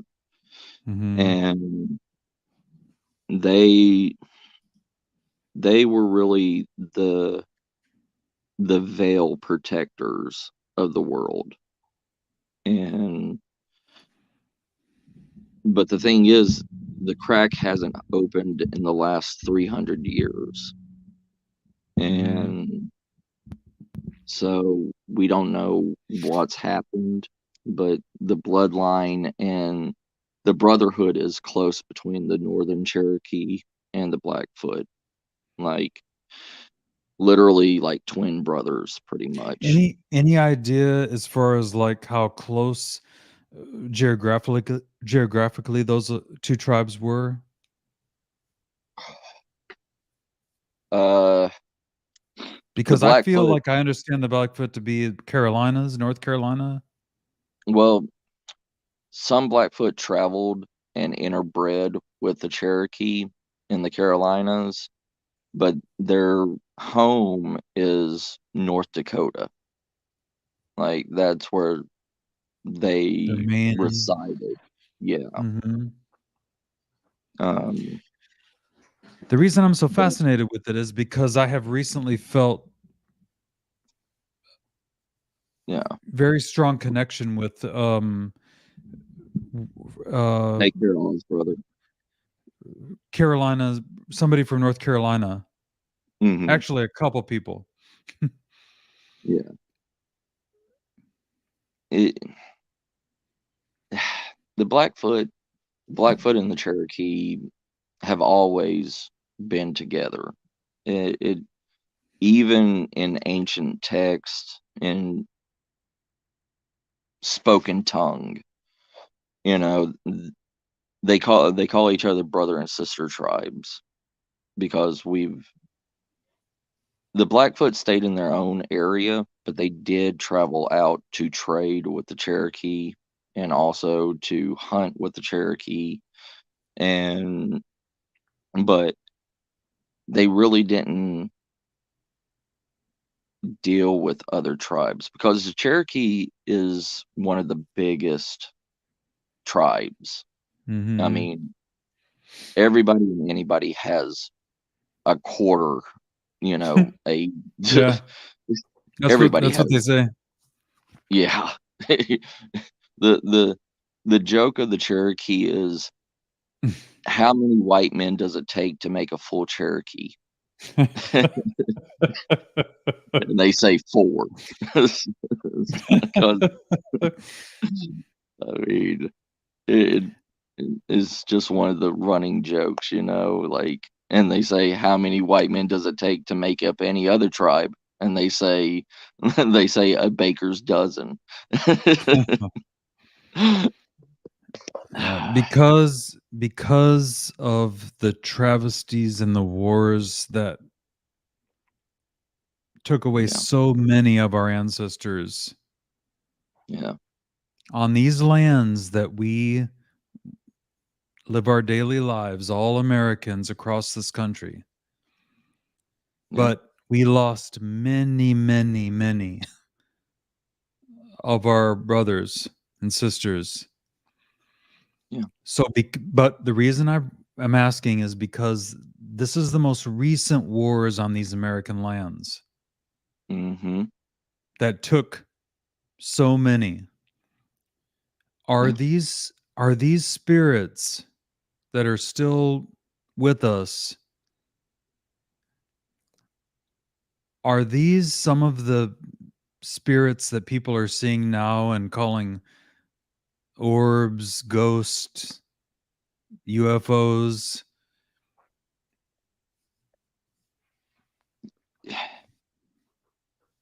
The majority of spirits that we see today are native.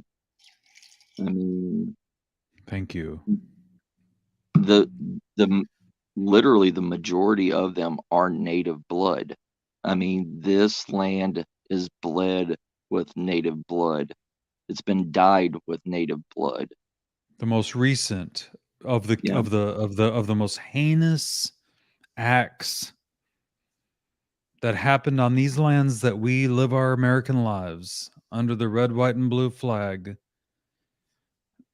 Is We're not dyed talking with, about that long ago either, people. right, in the last 300 years, is stained with native blood. I mean, and This is you know, American history. yeah, it is. And it And nobody wasn't wants the to talk American about it. history that you learned about in school growing up. Right. And But now people are seeing things and feeling things and communicating with other beings, and they're seeing ghosts and spirits, and this is the leftovers yeah. And it's not of what's just happened here. it's not just of the Native American blood either. It's Aztec blood, it's Inca blood. Oh, It yes. I Yes. mean, it's That's the it other is native blood that runs through my veins is the blood of the Aztec. yeah, That's why I identify so strongly with both. right. Uh Nightmare, yeah, Spooky doesn't have his own podcast yet. Yeah. He is a major co-pilot and wingman to a lot of channels. But we'll get him his own podcast here soon. Oh man, I Right, mean, Spooky? yeah, Shelly, I really appreciate that. I mean, my main two podcasts are Chad Smith podcast and Paranormal Chop Shop on Friday nights. But I don't have Chi- him. I don't have any of them as mods yet. I don't. I have to get on the laptop to do that. I no, can't no, no, do no, it. no, no. Yeah, as soon as Matt does that, I can drop our links. It won't take us that long to make that happen. But anyways, on Tuesday morning and Thursday morning at what is it? 7 a.m. Pacific. That's when we do the Chad Smith podcast. Yes. And we talk about paranormal. We talk about big Sasquatch. We talk about UFOs and ghosts and spirit and orbs, but we just talk about talk about life. Yeah, I mean, Yeah. I talk a lot about consciousness and about meditation and how we should all be treating each other, and that's the kind of stuff we talk about on the Chad Smith podcast. And then on Friday nights we have a podcast called Paranormal Chop Shop, and that's where Sonny's the owner of that shop, that podcast, and that's when it's me and Sonny and Chad, and sometimes some of our friends like Thin Lizzy Borden. Sometimes Gemma Jade is on there. We have all different types. We also have Josh Casey, who is Trippy Times. So that's at Friday night at 6 o'clock. No, sorry, 5 o'clock Pacific on Friday nights. Right. Spooky, I got something to ask you. What's up? Okay. I've been following Josh Thunderwing. Okay. He is supposed to be the great grandchild of Crazy Horse. He is also supposed to be a metaphysical healer. Like, he claims that he can literally heal people on the full spectrum healing, like literally can heal by touch on a molecular level. Mm-hmm. How do you, I don't know if you've ever heard of him or ever followed his ways of that healing, that kind of spiritual power healing. Or do you know, or have you ever heard of that? Because I want to find him out. I do not, but I am very, very interested to listen to him now that you bring him up. Because, Crazy Horse was a medicine man. Yes. And that's why I'm so fascinated, because up until a couple hundred years ago, we didn't have the type of medicine that we do now, made in laboratories and made by, they used the gifts and that were given to us by this beautiful earth that we live on. They used the resources that we were given by our creator. Yes.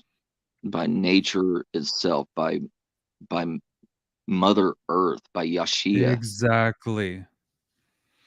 I mean, so if there's somebody that's of modern times that is able to harness those ways, oh my God, I'm totally interested.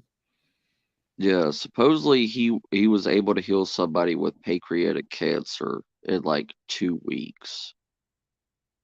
And they were only given like 3 days to heal, like to live.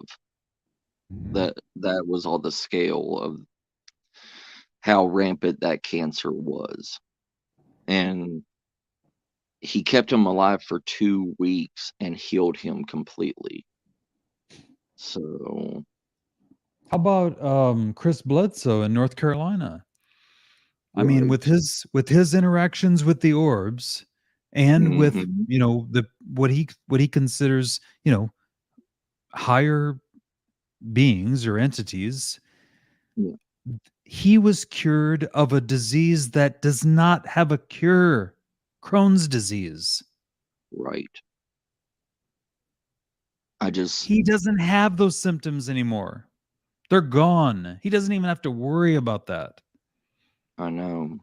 I because I've been with juvenile diabetes ever since I was 3.5 years old. Oh And man. I want that. I was the I was fascinated with a specific Hindu healer that was supposed to be on the verge, like he's like a fifth degree Dalai Lama, and he comes down during the Festival of Healing with a rusty carbon steel healer knife, and he has literally, supposedly, where his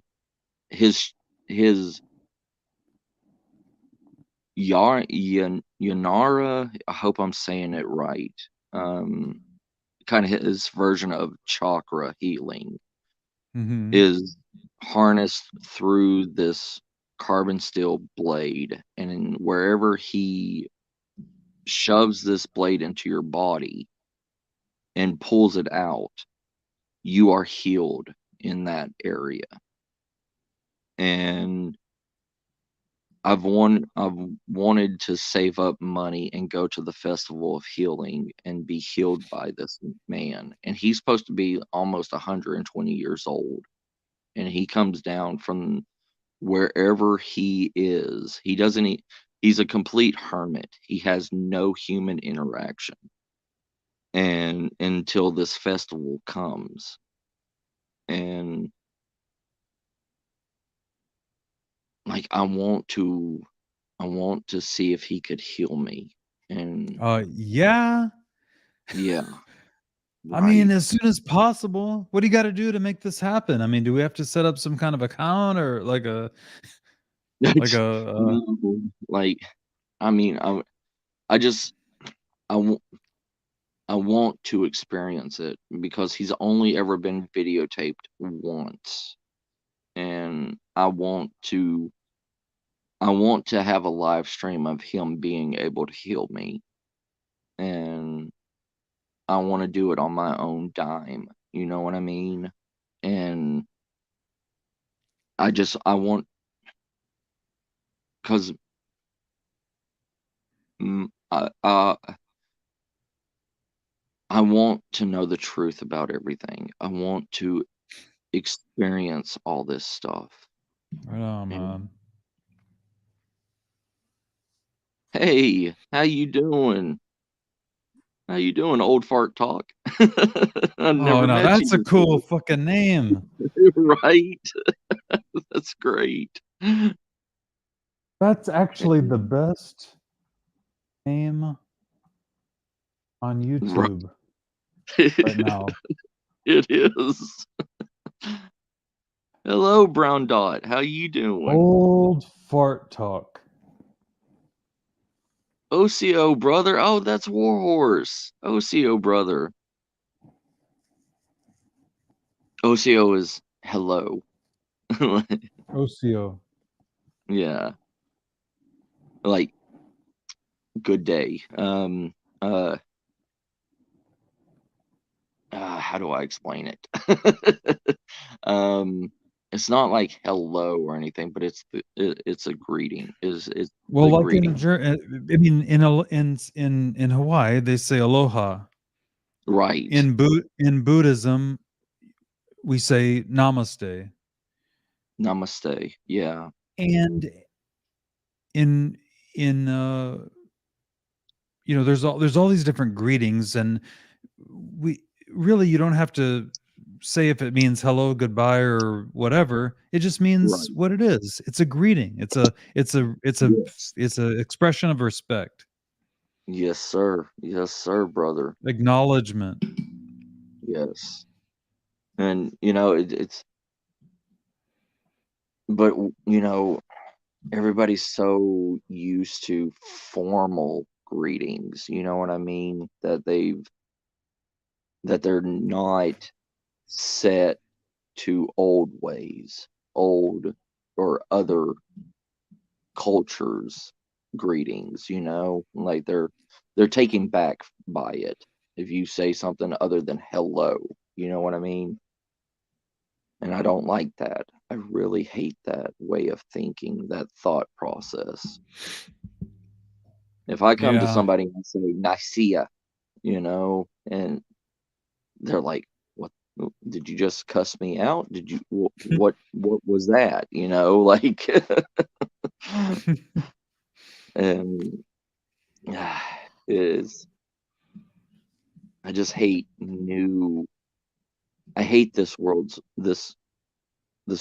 way of thinking, this world's box mindset. I think that the more that we see that man has to offer, and yes, am a little bit touching on what we're seeing with the war right now going on in Right. Ukraine and Russia, Mm-hmm. that and with the COVID and with the restrictions and the way that we have been able to see how our quote government for the people really Don't are they care. for the people? Right. So as we're realizing these things and our minds are opening and consciousness is opening, we're Mm-hmm. thinking a lot more people are thinking, is this what life is all about? Is this the best that we can get? Being born, a few good years if you're lucky of having a good childhood, but then you're on to bills, stress, just trying to Right. make it to survive. Is this what life is about? So Yeah. I think the fact that people are starting to question that in masses, or I think that they're starting to think about maybe this isn't what it's all about. Maybe Oh, there is a it's all. different way we could be living. Oh, you know. I mean, free thought has always been blocked. It's the the norm of waking up, giving your 8 hours plus, buying a house, buying a plot of land that is not even technically yours anymore.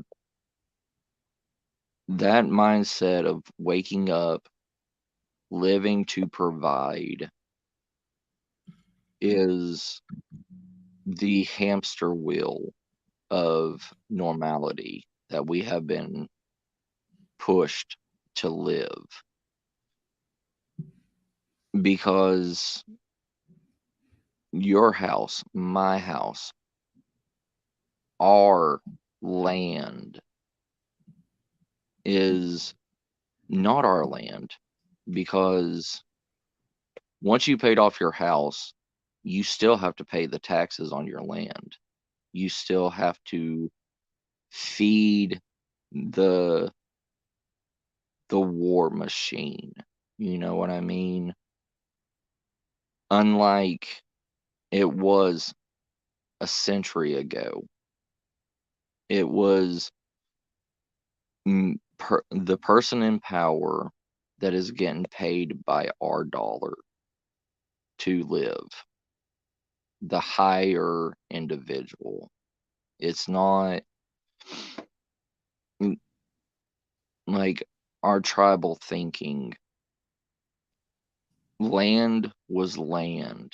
We used it and we moved on to another part of the land. So that land that we used could reheal, could replenish. And that's what the veil was doing. The veil was the life force, the veins of the planet. And it's still the veins of the planet. And that is where in our in our ancestors, when we died, our life force went to the veil. It's an ever flowing force of the soul of the planet. Right on. And our souls was the empowerment, is still the empowerment of this planet. And with multi different ways of thinking, multi ways of living, and people's mindsets being changed to not being able to go back to the flow, the ebb that people call it. The ebb is the soul's conjuring. With every veil ley line, there is the ebbs, which are the rivers, the creeks, the streams that flow back into it. Because if you look at through a geologist standpoint, through a biome standpoint, look at every river, every stream, every flow of natural water. It goes into the ocean. It evaporates. It comes back as clean water to refill those same creeks and streams and waterways. And that waterway births new life and plant life and every form of life that there is. Even our tears that we cry evaporate and go back into the environment.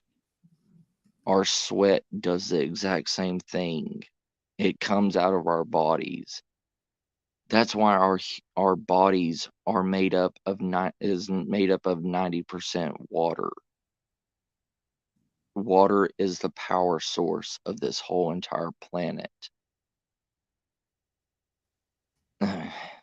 And people don't see that. People don't understand that we are connected by water. And I'm a Cancer, so water is my symbol, is my power. What is this planet? At least 75, 80% water. Yes, just like the human body. We are connected like that, brother. Man, the only thing this conversation has led me to is the same thing I already thought.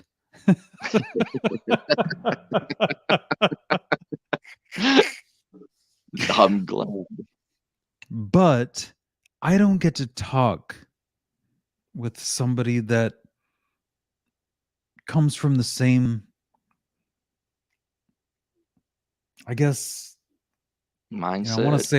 I want to say bloodline, because we share the common understanding of the land Mm-hmm. that our ancestors come from. Right. So I don't get to talk to people like that. So that was the first thing that struck me when Chad told me that I should check you out. Yeah. Now, the other guy is Josh. He's the Blackfoot descendant. Right. And Josh Casey, I saw him describing his orb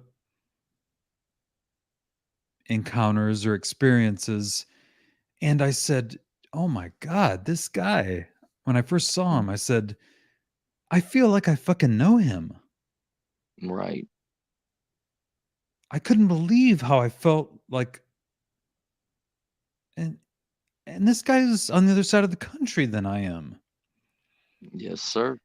And then when I found out that he had the connection to Chris Bledsoe, because he had grown up with them, his family. Yeah. I realized why the Bledsoe story meant so much to me. I feel a connection with that area Mm-hmm. and with the ancestors that I Yeah. think we're all connected. We are, I brother. think one of the first things I asked Josh was, "Do you know your native roots?" And when he told me Mhm. that he knew that they were Blackfoot descendants, Yeah. that's why I started to try to piece all this stuff together. And Oh I yeah. have Most always, even in better. my through my meditations over the years, I have come to really appreciate and understand that what happened on these lands Yeah. is still affecting us even today. It is, brother. I mean, it's not just Stronger and stronger all the time. yeah. It's not just our bloodline. It's not just what's happened here in America. It's every consciousness from Hey Matt, every yeah. if you can keep talking for a minute, because I have cordless headphones, so I can still hear you, but I got to take a break for a minute. I'll be right You're back. good, brother. You're good. Go ahead. Keep talking. Okay. Uh it's all walks of life. All Every life that has bled, has cried, has lived is the form of the fail. people people take I hate going into this, but people take a religious aspect to everything. But go whether there's a heaven, there's a hell, anything like that. Our soul is the embodiment of this world. It is the power. We are the coal to the steam engine. We are we are the power of this planet. No matter what way of thinking, what hierarchy that there is on this physical planet, when we die, we are the ones that still keep this planet moving, healing. Look at how nature will reclaim everything. Look at abandoned houses from 100 years ago, 200 years ago. The earth reclaims it.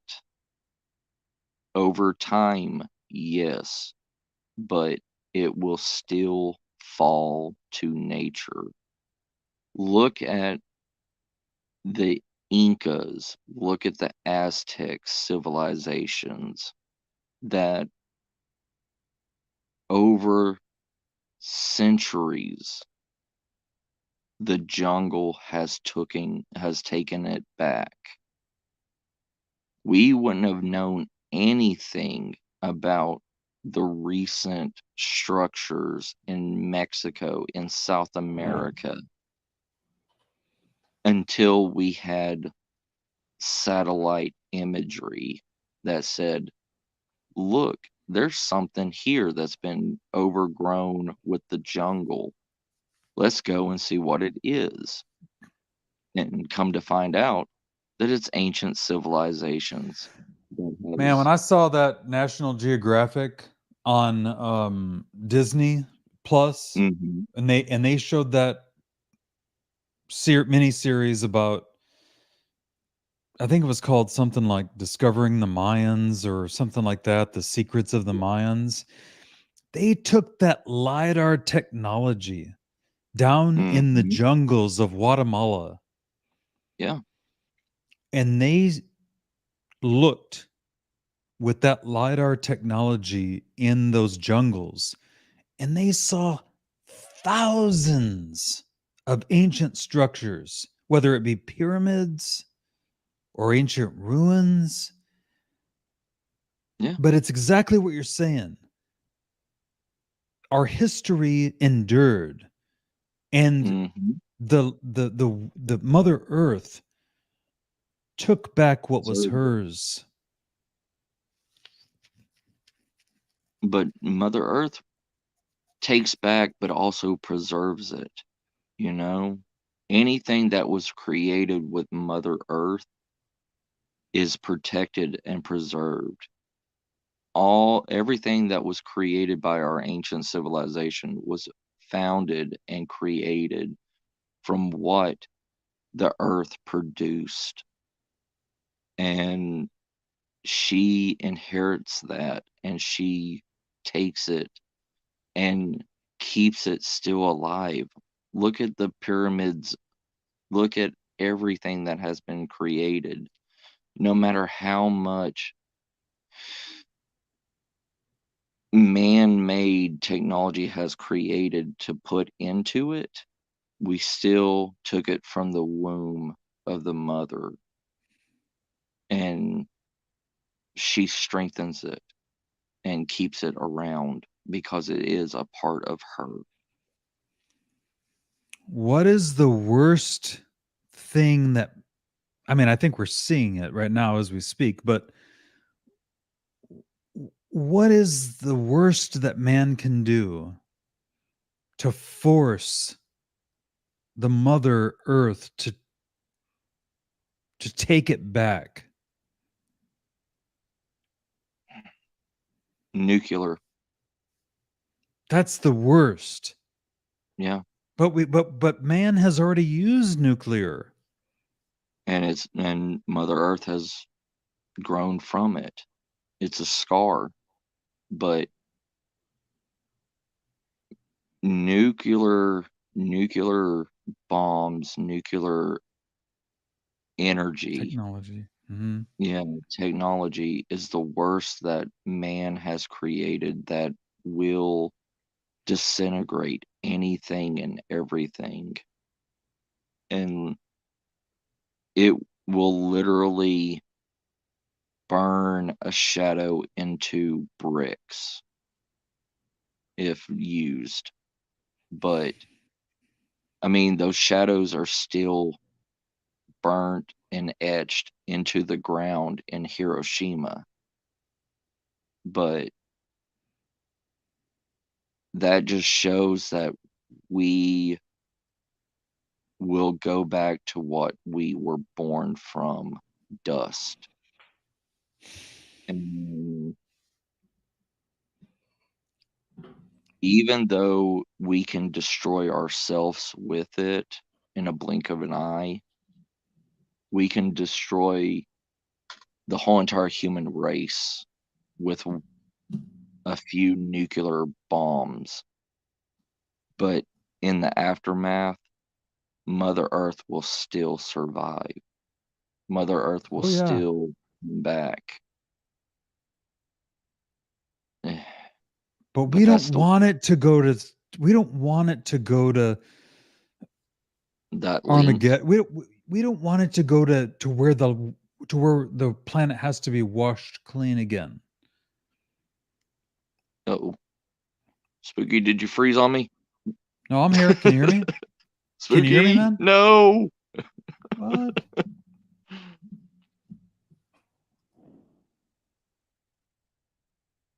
Or did I freeze? I think it was you, man. Can you hear me? Can y'all hear me? Yeah, we can hear you, man. Can you hear us? Take care, Maria, sis. Go get your rest, sis. Heal up. Can you hear me, Matt? Yeah, I can hear you now, brother. Oh, cool. Yeah. It was the circle of death that was going on your side. Talking about death and everything, it happened. Well, I mean, we're at unprecedented times as far as my understanding. Yes, Mm-hmm. we've seen war. Yes, we've seen the worst that man can do Can to bring. each other and to the planet. Yes. But I feel like it doesn't have to happen. That there's still a chance. Oh, it doesn't have to happen. Nothing There's has had to happen. It is man's misunderstanding and wanting of power that put us in these situations. And it's not just it's not like what's going on right now. The people of Russia doesn't want this war. They don't want what's going on. People of Ukraine doesn't want what's going on. But it's the one person in power that wants it. And it's going to happen. Yeah, when push comes to shove, the only thing we know is bloodshed because that's what we, as a whole, rely on the most is the ability to fight, the ability to kill. It's encoded in our DNA from birth. Even the most pacifistic person, even a rat or a mouse, when cornered, will fight if need be. It's in everything's something blood. happened. Something happened a couple summers ago Yeah. that gave me a new hope, and that was, and I know it may be controversial, but Right. You don't have to when worry we about saw all this. when we saw people in the streets and we saw the Black Lives Matter movement, Mm-hmm. we saw people that weren't primarily black skinned. Right. It was mostly white and brown skinned people that were out there marching. Yep. And they were saying we weren't going to stand for this, that this was not acceptable. Mm-hmm. And that gave me a hope Right. that we've made an ascension. Yeah. That we have evolved to a different place. And that maybe it's not inevitable, that we might still have a chance to save this wave of the human race. It's a very hopeful ember. It's right now, right now, brother, it's an ember, but it needs to be flamed into a fire, into a flame. But the Are we thing seeing that is, now? Is this it? Was it COVID? Was it the combination? Is there still something to come? there's still a long way to go. It's still needing to be flamed. Like a bow drill fire. We are bearing down on that ember block to create the ember. The ember's not strong. It still needs more dust to the ember to stick.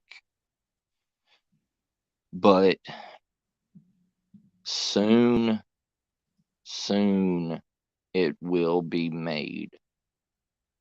But in doing so, it's going to burst from being an ember into a fire. how quickly you can blow an ember into dry tinder. It takes time, it takes effort, but once it happens, it's uncontrollable. It will burn fast, hot, and quick. And in doing so like that, it will create anarchy. That fire is going to be anarchy, because we cannot have a single-minded way of thinking as we have had our government and everything thinking our one What's way of going to life. force that to happen? Something has to change the paradigm of the way that we've known life and our existence. Something dramatic has to happen. Yes, something What is dramatic. it? It wasn't COVID enough. No, that was the tip of the iceberg, brother. That was the tip of it all to start the landslide that's going on now. It's like the French Revolution, when it needs to be one thing to set off the whole entire country. When that quote, "let them eat cake," happened, that set off everything. When there was people starving in the streets, people hurting, children killing children, when it comes to that point of a shove that is needed. And COVID was the beginning of it. Now it's gone from COVID to food shortages, distribution shortages, people being forced to do things that they have, I hate to say it, but a lot of the world are blind sheep. They will go wherever the wind blows them. But there's only a small portion of the people that can think clearly, like me, you, this chat. We are only 1% of the population that actually are awoke. And there's still the 99% of the population that is still trapped, brother. Everything that's Takes me happening. back to what I was asking you earlier. Mhm. What's it gonna take? Not for me, but what's it gonna take for Everybody, all of the world? there's not one thing. It has to be a monumental mindset, but not everybody can think the same way. The majority of the people will only follow what the masses do. It There has to be. I was listening to a psychic.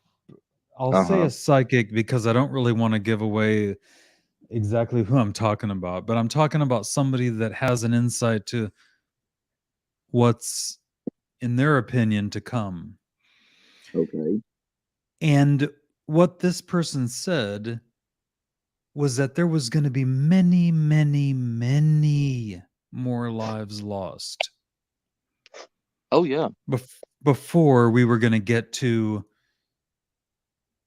that place where we would rise above the way we're living now and collectively have a consciousness that was going to be understanding that this is not the way you're supposed to live, and that we should be living a lot differently. Let me put it this way. I thought that Martin meant Luther COVID. King. No. Look at the building blocks of everything and how long it's took for others to realize it. Look at the way that Martin Luther King thought. Look at the mindset that he installed into a lot of people to think, to see, to awaken. In that time period, and look how long since then it's came to light once again. Why do you think our native brothers and sisters stay quiet and stay to their way of thinking? Because every time our native blood, our native ancestors rose up, look how easy it was to slaughter them. They don't want that again. They don't want to have the proverbial smallpox in a blanket given to them to die again by the white man, by the power. The fight is futile. Right. It is. Unless every single being thinks the exact same way, it will never happen. Has to be collective. Correct. And it's never going to be collective. It's never going to be everybody for the same cause, because there's too many people that have independent thinking and not one way of thinking. And I hate to say it, but it never will, brother.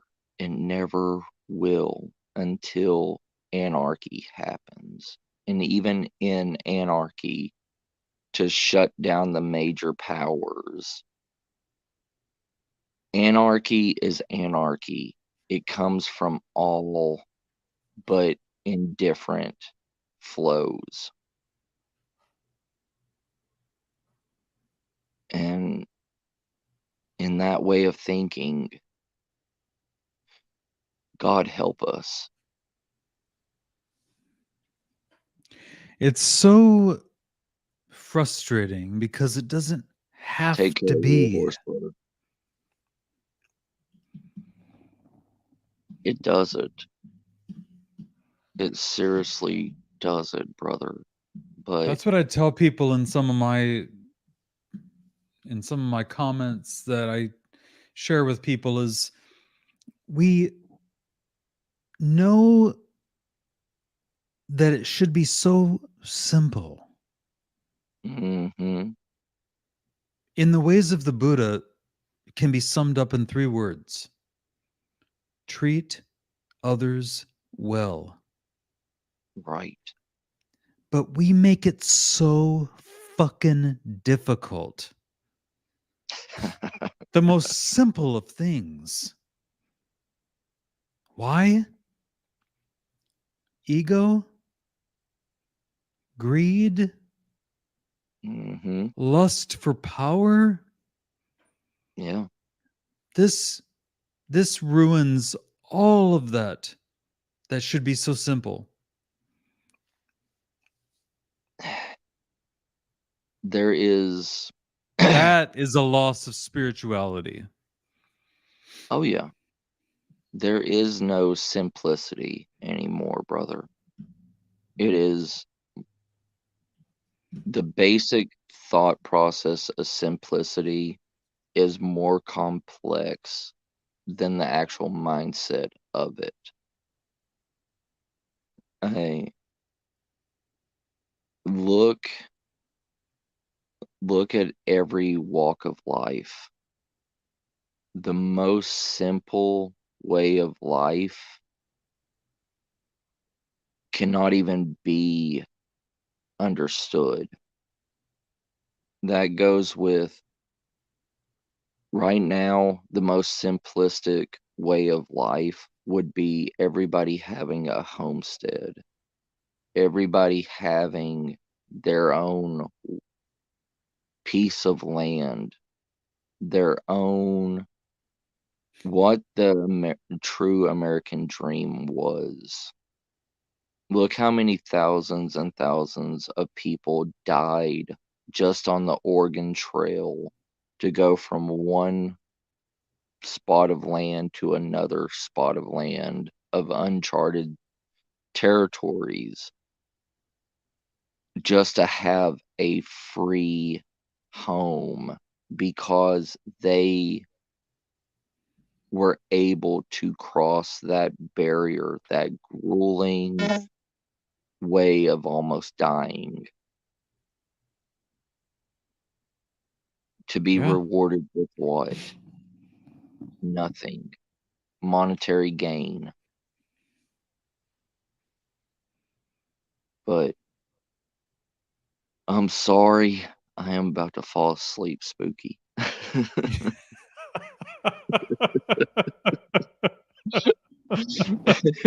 That's when you know it's been a good conversation, is when you've talked so much about what you truly believe that you just are so exhausted you can't take it another word. I'm sorry, brother. I'm You don't gotta sorry. apologize, man, in any way. I'm just listen, I am so appreciative. You have to understand, I don't get to talk to this side of my bloodline very often. I understand, S- brother. Same It here. means the world to me, really, man. I mean, I appreciate it so much. Hey, brother, like I said, my table, my house is always open to you Same, and to man. anybody You else. come out here to Southern California, you're gonna get some good Mexican food.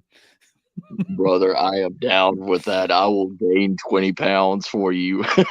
Hell yeah. I mean, I live right, you just go a couple streetlights down the way here and we're at the Pacific Ocean. And I mean, you have never seen such beauty. Brother, It just is it's you're with God. You're with the you Mother come out, Earth. you come out here and I will take you to the Sparrow Mountains and we will take it up there and meditate and Oh, yeah. just listen to what Mother Earth says. Right on. And that's all you need, brother. That's all you need is just to listen to nature. And nobody does that. That's why I respect you so much. Right on, man. Yes, sir, brother. It's been a Yes, wonderful talk, man. Thank you so much for having me. yes, sir. And Nail Sade, which means goodwill to you, pretty much.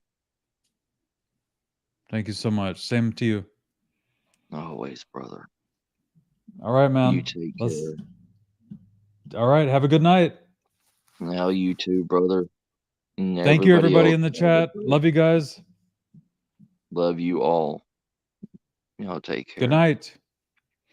Good night, family. Take care, everybody. I love y'all so much. And y'all have a great one, family. Good night.